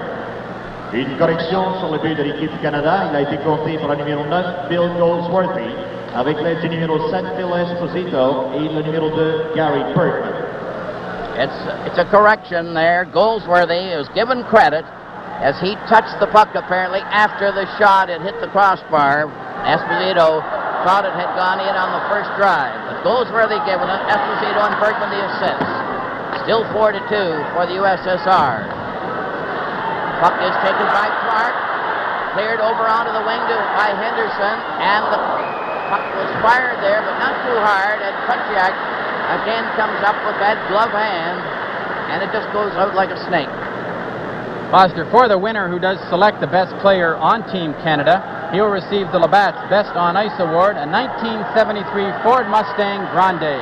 Ballots are available from any Labatt representative or Ford dealer in Canada. The last scoring play officially, Goldsworthy from Esposito and Bergman at 6:54. Esposito fired the shot. Apparently it just hit the bar and didn't go in. It looked as if it had gone in, but Goldsworthy tipped it in to make sure. It had the official scorers fooled. A siren goes right after the face-off. With the score, the Soviets 4 and Canada 2. This is Game 4 from Vancouver. All set for the face-off. 10 minutes left in this game as they jam against the boards. Canada to the right, Soviets to the left. Anderson center right in front of the net. Here's a loose puck, a shot, just went wide. That was close. Esposito failed to get out of the on the first try. Park is forced into the corner. They're watching him as he comes back to the net. Park is on the move. Coming up at center with Goldsworthy on that right side. On into the corner. Jammed on the boards, but still fighting for that puck. Then into the corner on the opposite side. Denisov passes in front. Yakushev recovers. Yakushev with Anderson at center. Over on the left side to Shadrin. Yakushev couldn't get a shot. Park deflecting it. Yakushev takes it on the boards. Bounce off the skate. Knocked back to the blue line. Maladia got it to one side. It's a loose puck still in there.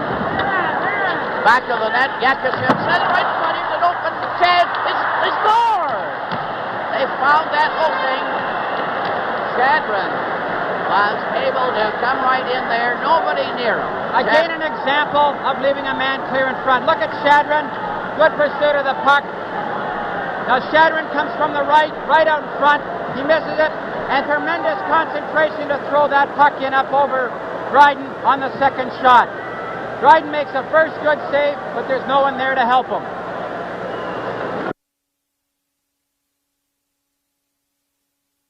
USSR 5, Canada 2.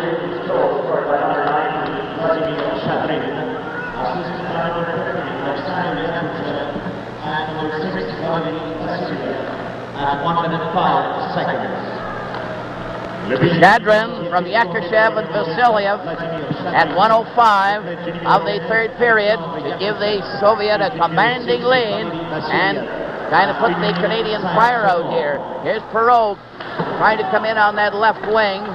Blinoff had it momentarily. It's centered in front. But again, they come up with that puck. Petrov at center. Three of them. Blinoff on the right. Hyloff on the left. He goes in back of the net. Every man comes up. And Dryden had to stop that one, and the puck goes flying into the crowd. And they get that shot on. The Canadians certainly haven't given up by any means, Foster, but there's no question the Soviets have had the ability to score when they've had to score. Whenever they've been pressed, they've managed to get that goal and protect that lead. But I'm impressed with the way Canada has come back. Bill Goldsworthy in particular has made up for those early penalties with some fine efforts in this latter part of the game. Soviet are making more changes, but they seem quite fresh out there. Harlamov is taking over on the left wing. Vikolov on the right. Maltsev at center. Ori on the defense now for Canada, 26. Failed to get the pass over. It's taken by Perot, back of the net. Hadfield is on the left wing waiting for a pass. Sealing cleared it nearly onto Vikolov's stick. And the Canadian team trying to get underway. Ori is chased back by Vikolov. Pulled around back of the net. Passed on the right wing. And the Soviets intercept. Back with a forward pass. Varlamov was beaten to it by Ori. The Canadian player Sealing gets it ahead to Hadfield. Hadfield going in with a drive right in front of the net. And the Soviets come up with it, shooting it out to center ice where Ori tried to drive it back. Varlamov at his own blue line having difficulty getting away from the Canadian checking at this stage. Hadfield went after him. Pass comes to Maltsev, to Vikolov at the Canadian line. Vikolov passed behind, no one was there. Hadfield over on the left side, and a shot by Clark goes into the corner. Stapleton and Bill White going back on the Canadian defense. Soviet in control of the puck, cleared back at their own blue line. Take a good look, Raglan. Over on that left wing, back to Raglan again to Maltsev. Then back to Sergantov. Over on the far side, now Maltsev breaks out to center ice with Varlamov. Maltsev shoots. It's deflected high into the crowd. That was a perfect example of the Soviets continually breaking into the open areas. They had everybody standing still. Maltsev sees the opportunity in behind the Canadians' defense, and he will break right out here. The Soviets just control the play. Now watch Maltsev from your left. He'll break right into the opening. He sees a chance to go, and he'll break right up the middle. From the face-off, the Soviets had one shot there, but not on the net. It goes over to Ellis, who's out there with Henderson and Clark. Henderson has it, playing it back. Here's White getting a shot. It was wide. Ellis back to the blue line. Bill White couldn't control it, but shot it into the Soviet zone. Clark is trying to stop his man. They were able to get onside. The officials, Len Gagnon and Gordon Lee. That's Stapleton had a good drive at Tretiak, but he's almost unbeatable. Puck is taken by Shadron on that wing. Ellis broke it up. Shadron again goes back to shoot it down the ice this time. He'll be called for icing. It's interesting to watch this game at this stage because the Soviets have shown that they have the ability to play hockey any way you want to play it. If you want to play it rough and tough, if you want to throw a lot of checks, they'll play it that way. Right now, the body work, although it is heavy along the boards, it's not the key emphasis in this game. It's been puck control, and the Soviets have dominated the puck whenever they've needed to. The Soviets are threatening to take the lead in the series. They lead 5-2. But their performance on the ice has more than justified the score. Puck is back at center ice. Dennis Hull was going in there with Esposito. Offside. With the score, the Soviets 5 and Canada 2. This is Game 4 from Vancouver. 5:31 left in the game. The puck is at center ice and goes where they with Esposito and Dennis Hull attacking for Canada. Puck is knocked to the blue line. Esposito coming in the goal for the on the right. Here's a shot. And Tretiak again saved the day.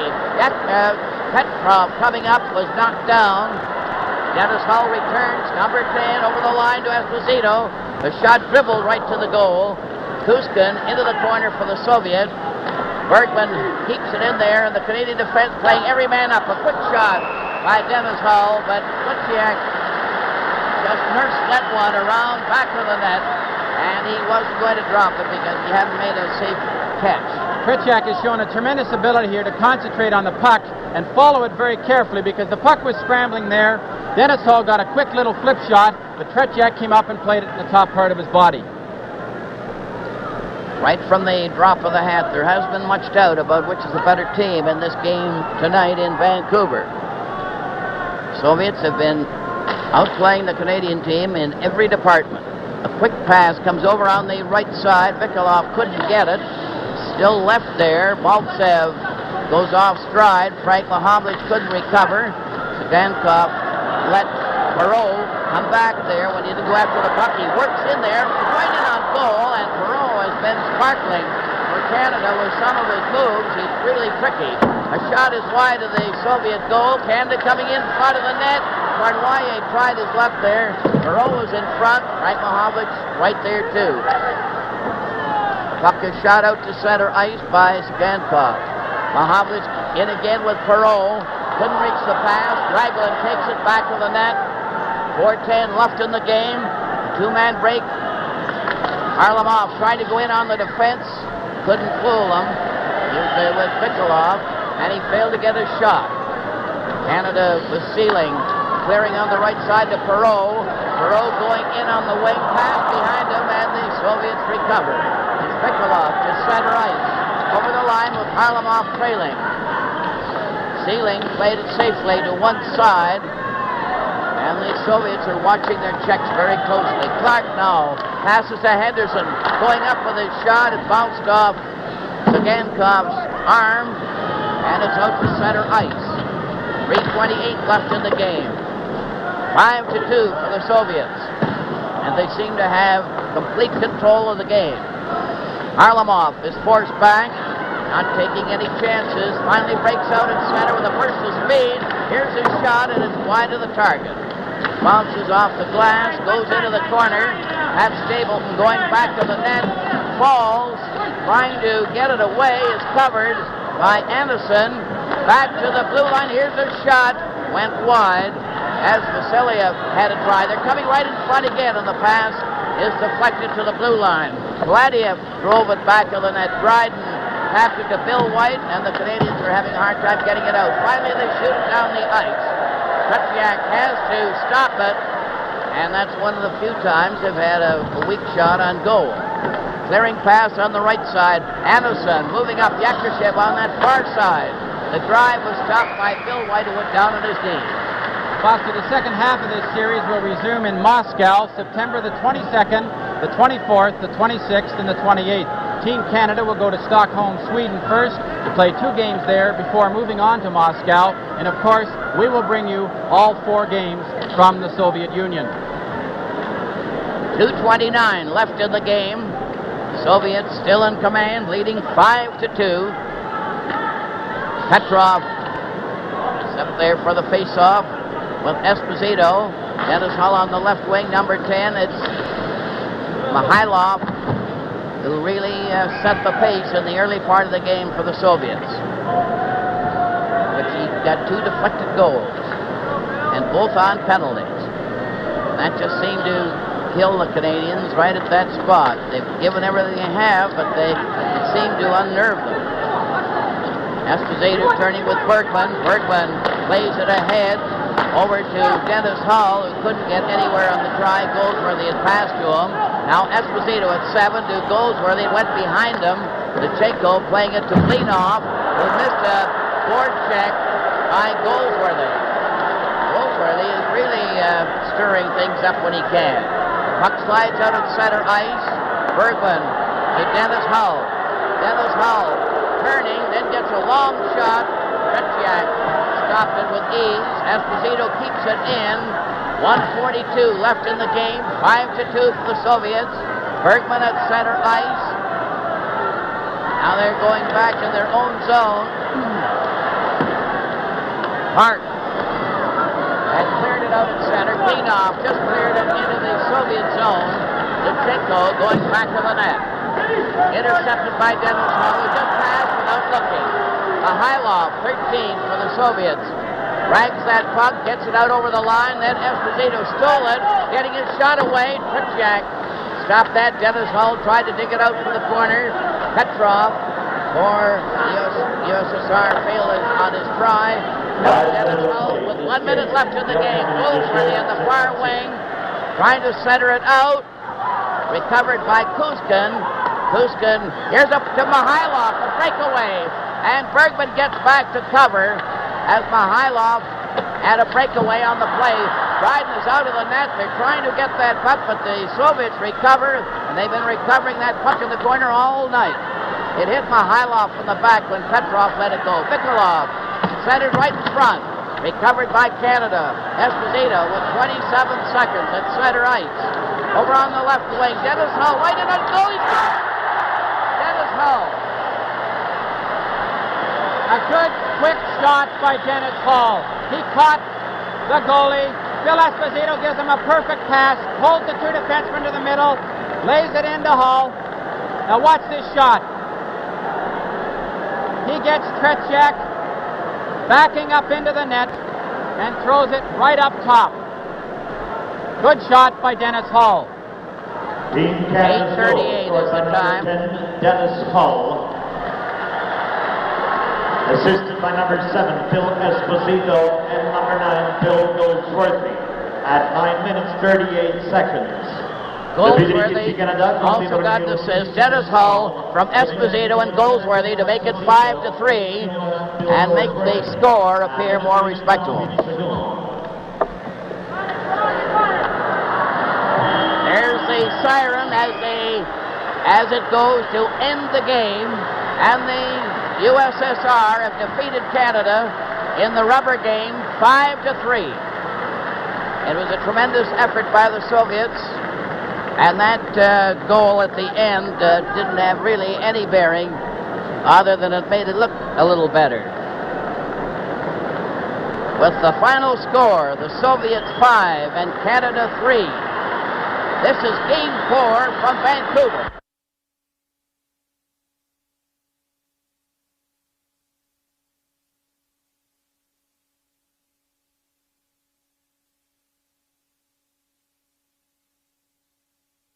For the people across Canada, we tried, we did our best, and for the people that boo us, geez, all of us guys are really disheartened, and we're disillusioned, and we're disappointed in some of the people. We cannot believe the bad press we've got, the booing we've gotten in our own buildings, and if the Russians boo their players, if the Russians boo their players like some of the Canadian fans, I'm not saying all of them, some of them booed us, then I'll come back and I'll apologize to each one of the Canadians, but I don't think they will. I'm really disappointed. I am completely disappointed. I cannot believe it.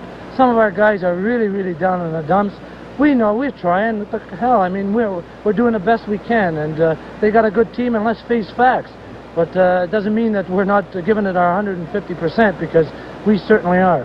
Well, I think, Phil, the disappointment is a natural thing, because the whole thing was an unexpected thing. We all live with the National Hockey League. We have all been so proud over the years how great they are. It's unexpected because of the press said that we were so good. Or not one of us guys ever said we were good. No. This is the thing. This is the thing that I'm, on behalf of the fans, I must say that probably, since everything is relative, we know how good you people are. The people didn't realize how good the Soviet team was, and now we found out how good they are. I think we can appreciate how good both teams are. But I'll tell you, we love, I mean, every one of us guys, 35 guys that came out and played for Team Canada, we did it because we love our country, and not for any other reason, no other reason. They can throw the money for the pension fund out the window, they can throw anything they want out the window. We came because we love Canada. And even though we play in the United States and we earn money in the United States, Canada is still our home, and that's the only reason we come. And I don't think it's fair that we should be booed. Well, Phil, I'm sure that the people can see from these sweat just pouring off your face that you and all your players have given 100%, and we look forward to some great games from you and the rest of your gang when you get over to Moscow, and we can wish you the very best of luck. John, keep working hard. We're going to get better, I know. Attaboy. Thank you very much, Phil. For me, it was the embarrassment of the fans, not while we were playing. It was after. It was when we went into the hotel. I'll never forget the hotel after the game, and had a couple of beers, and we were sitting there, and people were saying really nasty, rude things to us. And there were a couple of our guys that were sitting there that were ready to go after them. And we could have had a major problem. You realize the people's pride was hurt, that they couldn't understand why we couldn't win. And the big question was they couldn't understand it. The press had predicted it didn't happen, and they couldn't understand it. So the easy way to attack something like that is take the negative route. That's what people did. They just felt that, well, these guys have let down, they're not trying. And what they didn't realize was the amount of how out-conditioned we were. I think I was really disappointed that the people was booing us like that, and I think Phil let him know what he was expecting, and and what he was thinking.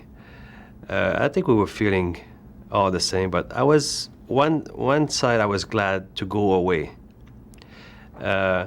Like I said before, with Montreal Canadiens, we win a lot of Stanley Cup on the road, and you feel more like together and united on the road. You have only your team, and it became to be a team in Russia.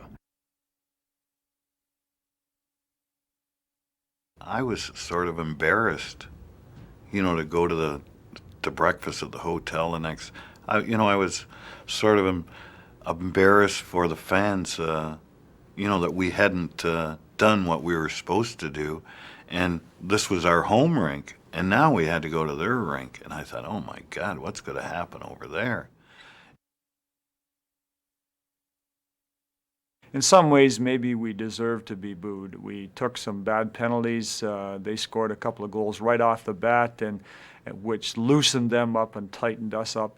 But it was, and I think it was frustration on the fans. Canadians, the fans were saying, goodness gracious, guys, we came to see a hockey game where you're down 2-0 and they're skating away on you. And so to a certain degree, you could understand their frustration, but it hurt.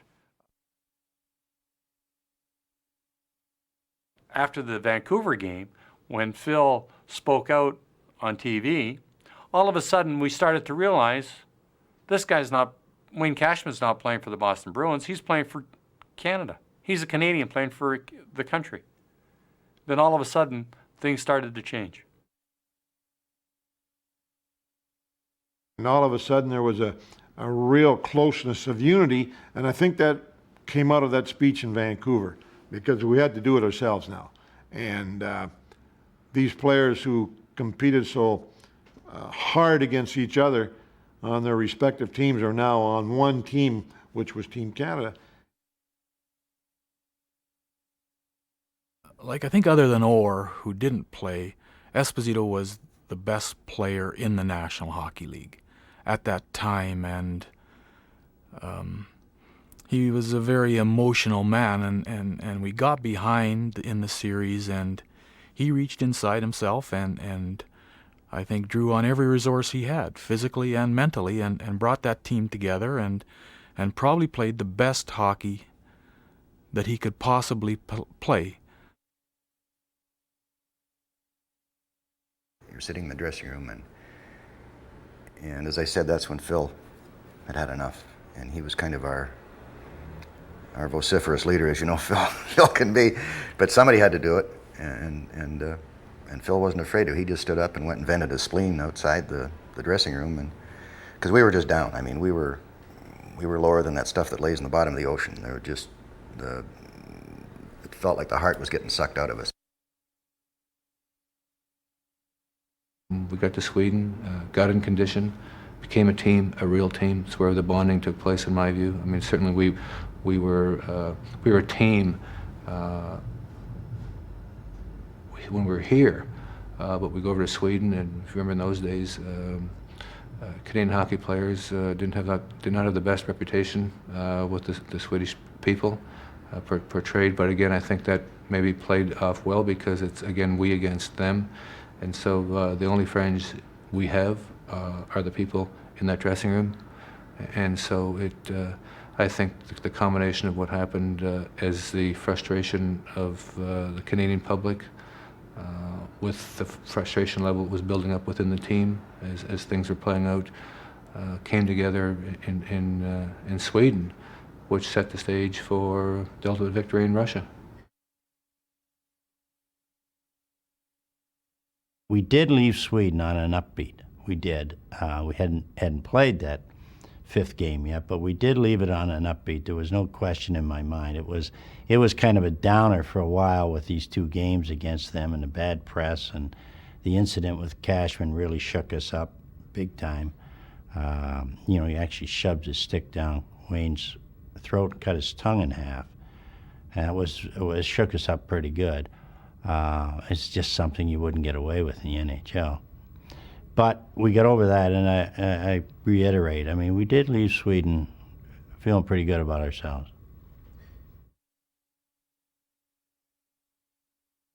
we get into Moscow and we go right to the hotel and we check in. It takes us a little while to go through customs, and we have all these diplomatic people warning us about what we can do and what we can't do, and why you're here, you can get yourself in a lot of trouble.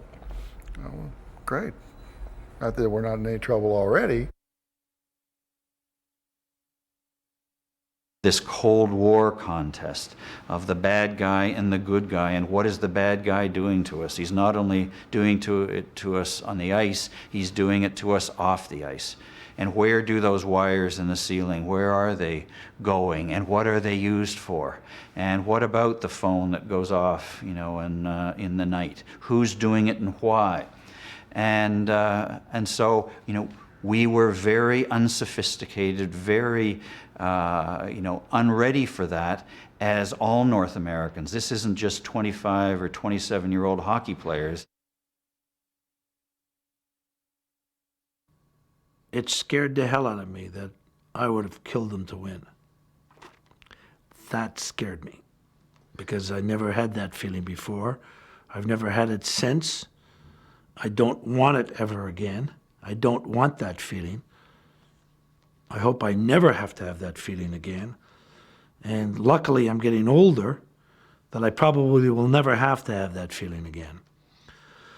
You all want to win. We all do. Everybody wants to win. Everybody loves a winner, and nobody likes a loser. But I've reflected many, many times on what it would have been like had we lost.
на богатую историю хоккея.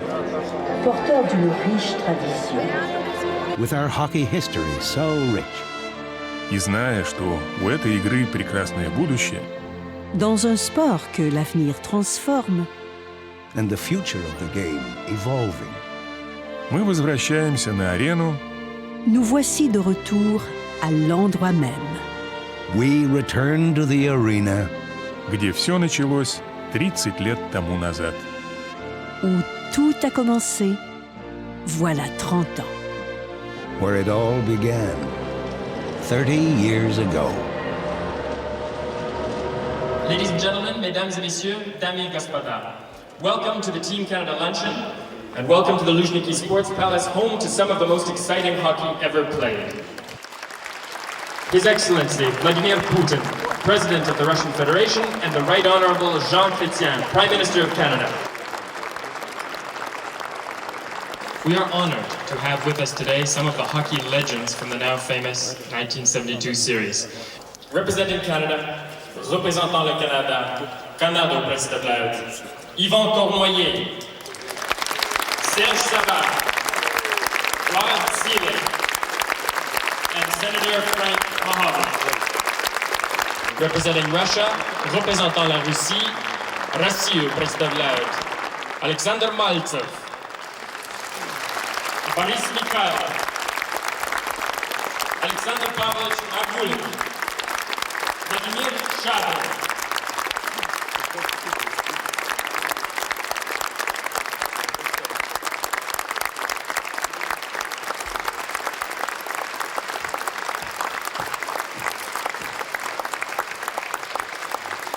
I now invite Prime Minister Jean Chrétien and President Vladimir Putin to join these hockey legends on stage.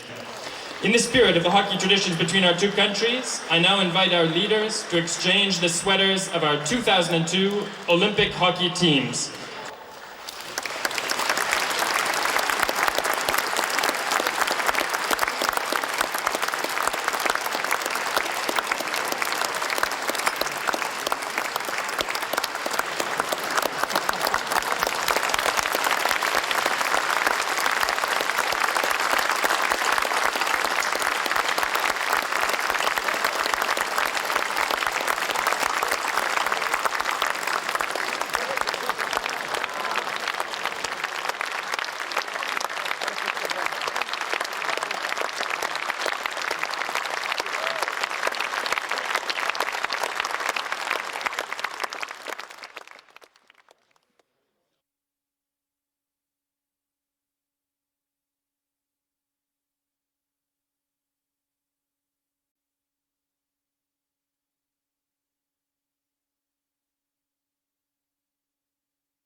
It has been mentioned the Canadian Press chose the boys as the team of the century. I call on now the President of Canadian Press, Eric Morrison. Eric.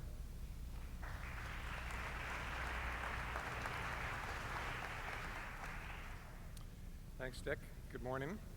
This morning I want to tell you about a poll that we did that doesn't need a week's worth of recounting, because these guys were the runaway favorites in that poll. I'll give you a little bit of background on it, not too much. Each year, for almost half a century, the Canadian Press has polled all the newspaper and radio, TV sports editors across Canada for their choice of male, female athlete, and team of the year, and the newsmaker of the year on the news side. We do this, of course, because we're unique in the country. We send news, sports, pictures, audio to 100 dailies, 650 radio, TV stations, and now the internet. So this last year, at the end of the millennium, we took advantage of those relationships to ask them to select a team of the century. Now in Canada, it's no surprise that a hockey team won. It could have been the Oilers of the 80s or the Canadians of the 70s, or for that matter, the 50s, and all of them got votes. But there was really no doubt. More than half of those surveyed chose Team Canada of 72, and they had a long list to choose from.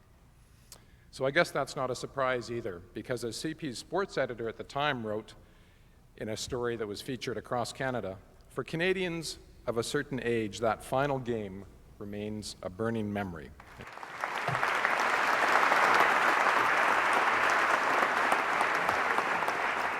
Just to close off the indoor portion, a couple of words from a couple of the players. Paul, would you come up for just a minute? You know, we glory today as we look back into the win and everything. But I think, Paul, one thing we tend to forget maybe is that it wasn't easy, never mind on the ice, but you guys weren't the most popular team in the world when you left Canada to go over and play the 4 games in Russia. Well, I have no recollection of that, Dick.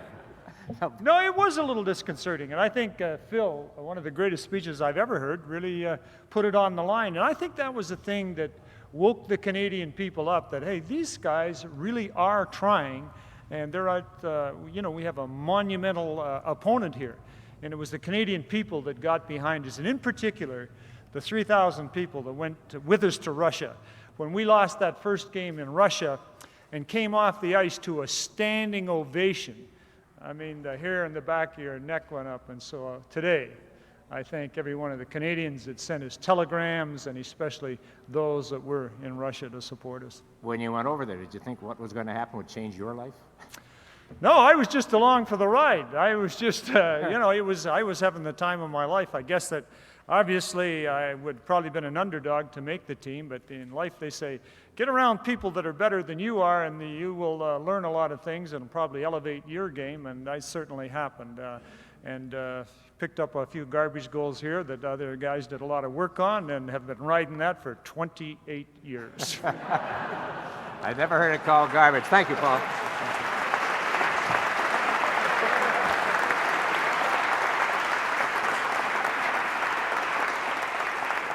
Come on up here, Phil. You don't have to make the same kind of a speech that you made in Vancouver that night. But, Phil, I just, you look, this is 28 years now, and here we are, and it is still You haven't so changed much a day. Well, thank you. It's all the makeup that they put on. The lying bugger that I am. No. Would you ever have thought that it would have lasted the impact and the image this long? Well, to tell you the truth, Dick, in the beginning, I think when we first got back, it was like we were really glad it was over. At least I was, and I know my brother Tony was. And I know I got landed here in Toronto, and the next day I was back in Boston. I was on the ice, and I think we played a preseason game the following night. And in being in the United States, you sort of forgot, and you didn't really get all the things that were happening, and I sort of like said, well, it's over. I think let's forget about it and just get it on with the rest of our lives. But to tell you the truth, I was really wrong in that, because this was a special, special thing. And wasn't only a special thing for, I think, this country. I think it was a special thing for us guys, the guys that played together and went through some really tough times. And I remember very vividly, after that series for years, going against a face-off against Peter Mahavlich or Bobby Clark or what have you, and this little silly grin coming out, knowing that we went through hell together, and that's what we felt like. And for me, it was just a tremendous, tremendous thing. And to get back involved with this thing, of which I am really sorry I didn't earlier, is really, really thrilling. And for us to be having this plaque out here for us, and all of the guys are terrific. And if you wouldn't mind, there are a few guys like Bobby Orr, who was injured, couldn't play. Brad Park's not here. Vic Hadfield, Wayne Cashman, Mickey Redmond, Guy Lapointe, Bobby Clark, as I mentioned, Dale Talon, Gilbert Perreault, Marcel Dion, and I'd like to introduce the families of Billy Goldsworthy. This is his daughter Tammy and her wife, her husband, and the baby.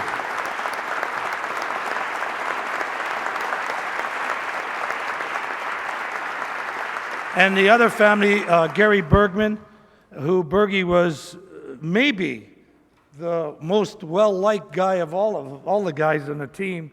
I don't know, there was just something about Bergie, with his pumpkin head and face and what have you. I don't know.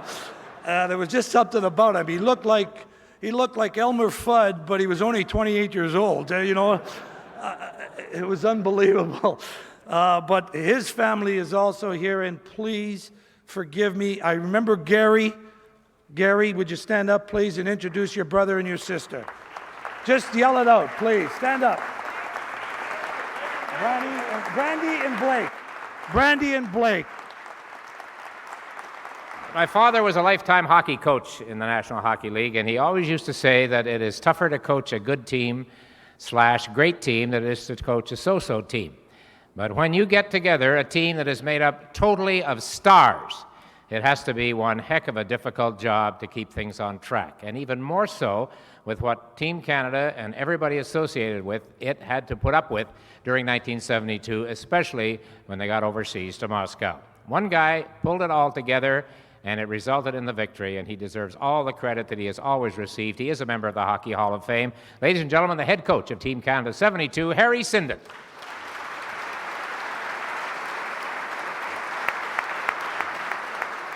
He went on to a fine career as a coach, manager, executive in the National Hockey League and elsewhere. The assistant coach of Team Canada 72, John Ferguson. I'll call on number 3, Pat Stapleton. Pat. Number 1, he was with the Boston Bruins, Ed Johnston.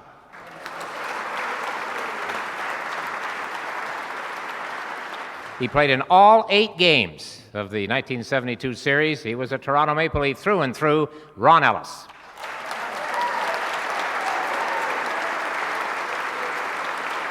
On the right wing, and a fellow who scored a very big goal for Canada in Game 7 in Moscow, number 8, Rod Gilbert.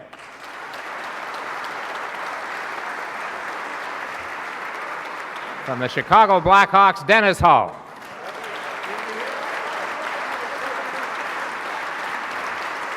From the New York Rangers, the left winger, number 11, Vic Hadfield.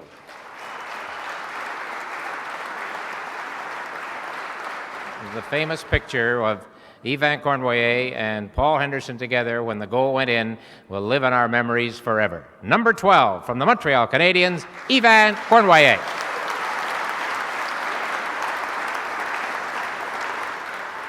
And number 15, Red Berenson. Number 16, Rod Sealing.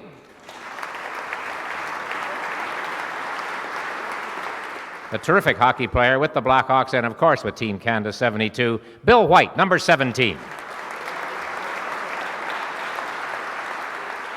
And that brilliant shorthanded goal that's been replayed and replayed and should be replayed more often was scored by number 20 on Team Canada, Peter Mahovlich.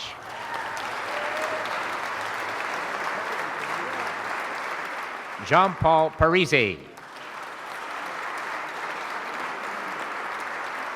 Number 23 on Team Canada 72, Serge Savard. Number 26 on Team Canada, Don Orey.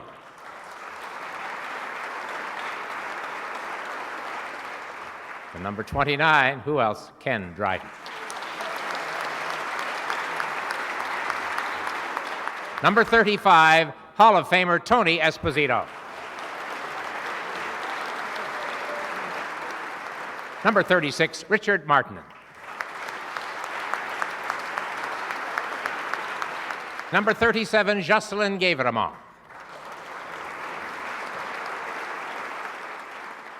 And a Maple Leaf on defense, number 38, Brian Glennie. From the Chicago Blackhawks, number 21, Stan Mikita. Number 18, Jean Rattel. 8 games, 7 goals, 3 assists, 3 game winners, and instant recognition as a lifetime legend in Canadian sport.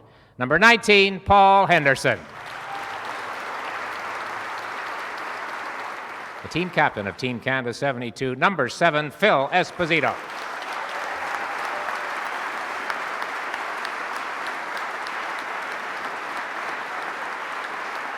On behalf of the team and our families, I'd like to thank the Canadian press. Believe it or not, Phil Esposito is thanking the press. Yes, right here. Mr. Esposito, as the ice leader of the team, what kind of pressure were you feeling after, obviously, the game in Vancouver, and as you were preparing to go overseas? What kind of thoughts were going through your mind as being a good leader to communicate to the team? Well, he asked what kind of pressure, what kind of thoughts were going through my mind as we went overseas. Look, I often said, my dad used to say this all the time, you know, son, you can lead a horse to water, but you can't make him drink the water. And I never thought about that as a leadership thing. I mean, and I can tell you this, and he was one of them. And I remember after the first game in Russia, there was Paul, myself, and maybe 3 or 4 other guys saying, I don't think we're going to lose again. I really don't believe we're going to lose this thing, and we're going to win it. And we had the confidence of that. Look, what happened in Vancouver was I got picked a star. And to tell you the truth, I was really tired of the booing. And because here we were giving up our summers, giving up everything that we had. We didn't know from this.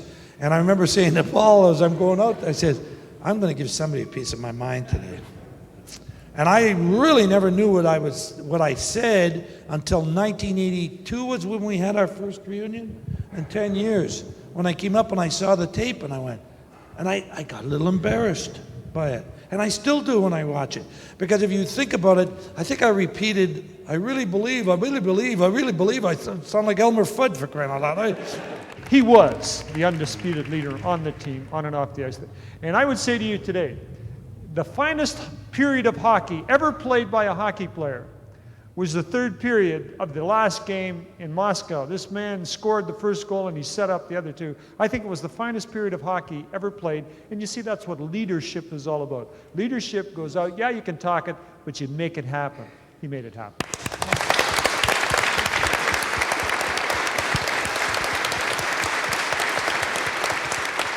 It wasn't until we got back, and then it was probably, I would say none of us even knew it at that time. And it wasn't until years later, I would say the last 4 or 5 years, maybe because of the end of the millennium, like I'm recognized more today. I mean, people come up to me, I can't go into a restaurant, I can't do anything anymore, where I would say 5 or 6 years after the series, I could probably move around fairly significantly. And so it's gained momentum. And I guess as we look back, and now the team of the century, the sports moment of the century, not all bad. Not all bad. That's wild, man. Yeah. You have to understand, it wasn't a fun time. Phil talked about it being a war over there. It was a war, and we came back emotionally and mentally drained, and it was a tough time recovering. The one good thing about it, we had some comrades in arms here that we've a lifelong bond with. But coming out of there, we would never think about that thing. We just want to get out of there. Dick, I'm going to make a statement here that the reason that I really believe that we won and we did come back in Russia, it's basically because the type of character of the players that were on this team. So all the people that you've honored here today played a role, and a very important role. Thanks for being here, guys. Thank you very much. It means a lot to us. Just to share with you what Jean-Paul and I were with Ivan, and as you know, between the three of us, we won 10 Stanley Cups, And Ivan won 10. So, when he mentioned the Stanley Cup before, we never had the highs of having played for the Canadians or even for the Maple Leafs, or, there's only a few teams that won the Stanley Cups in our years, right, JP? During 13 years, my 13 years, three teams won the Stanley Cup. So, to answer the question, when we found out that we had a chance to represent our country and to play for Team Canada and to have this kind of challenge and to play with all the best players in the world, I was thrilled.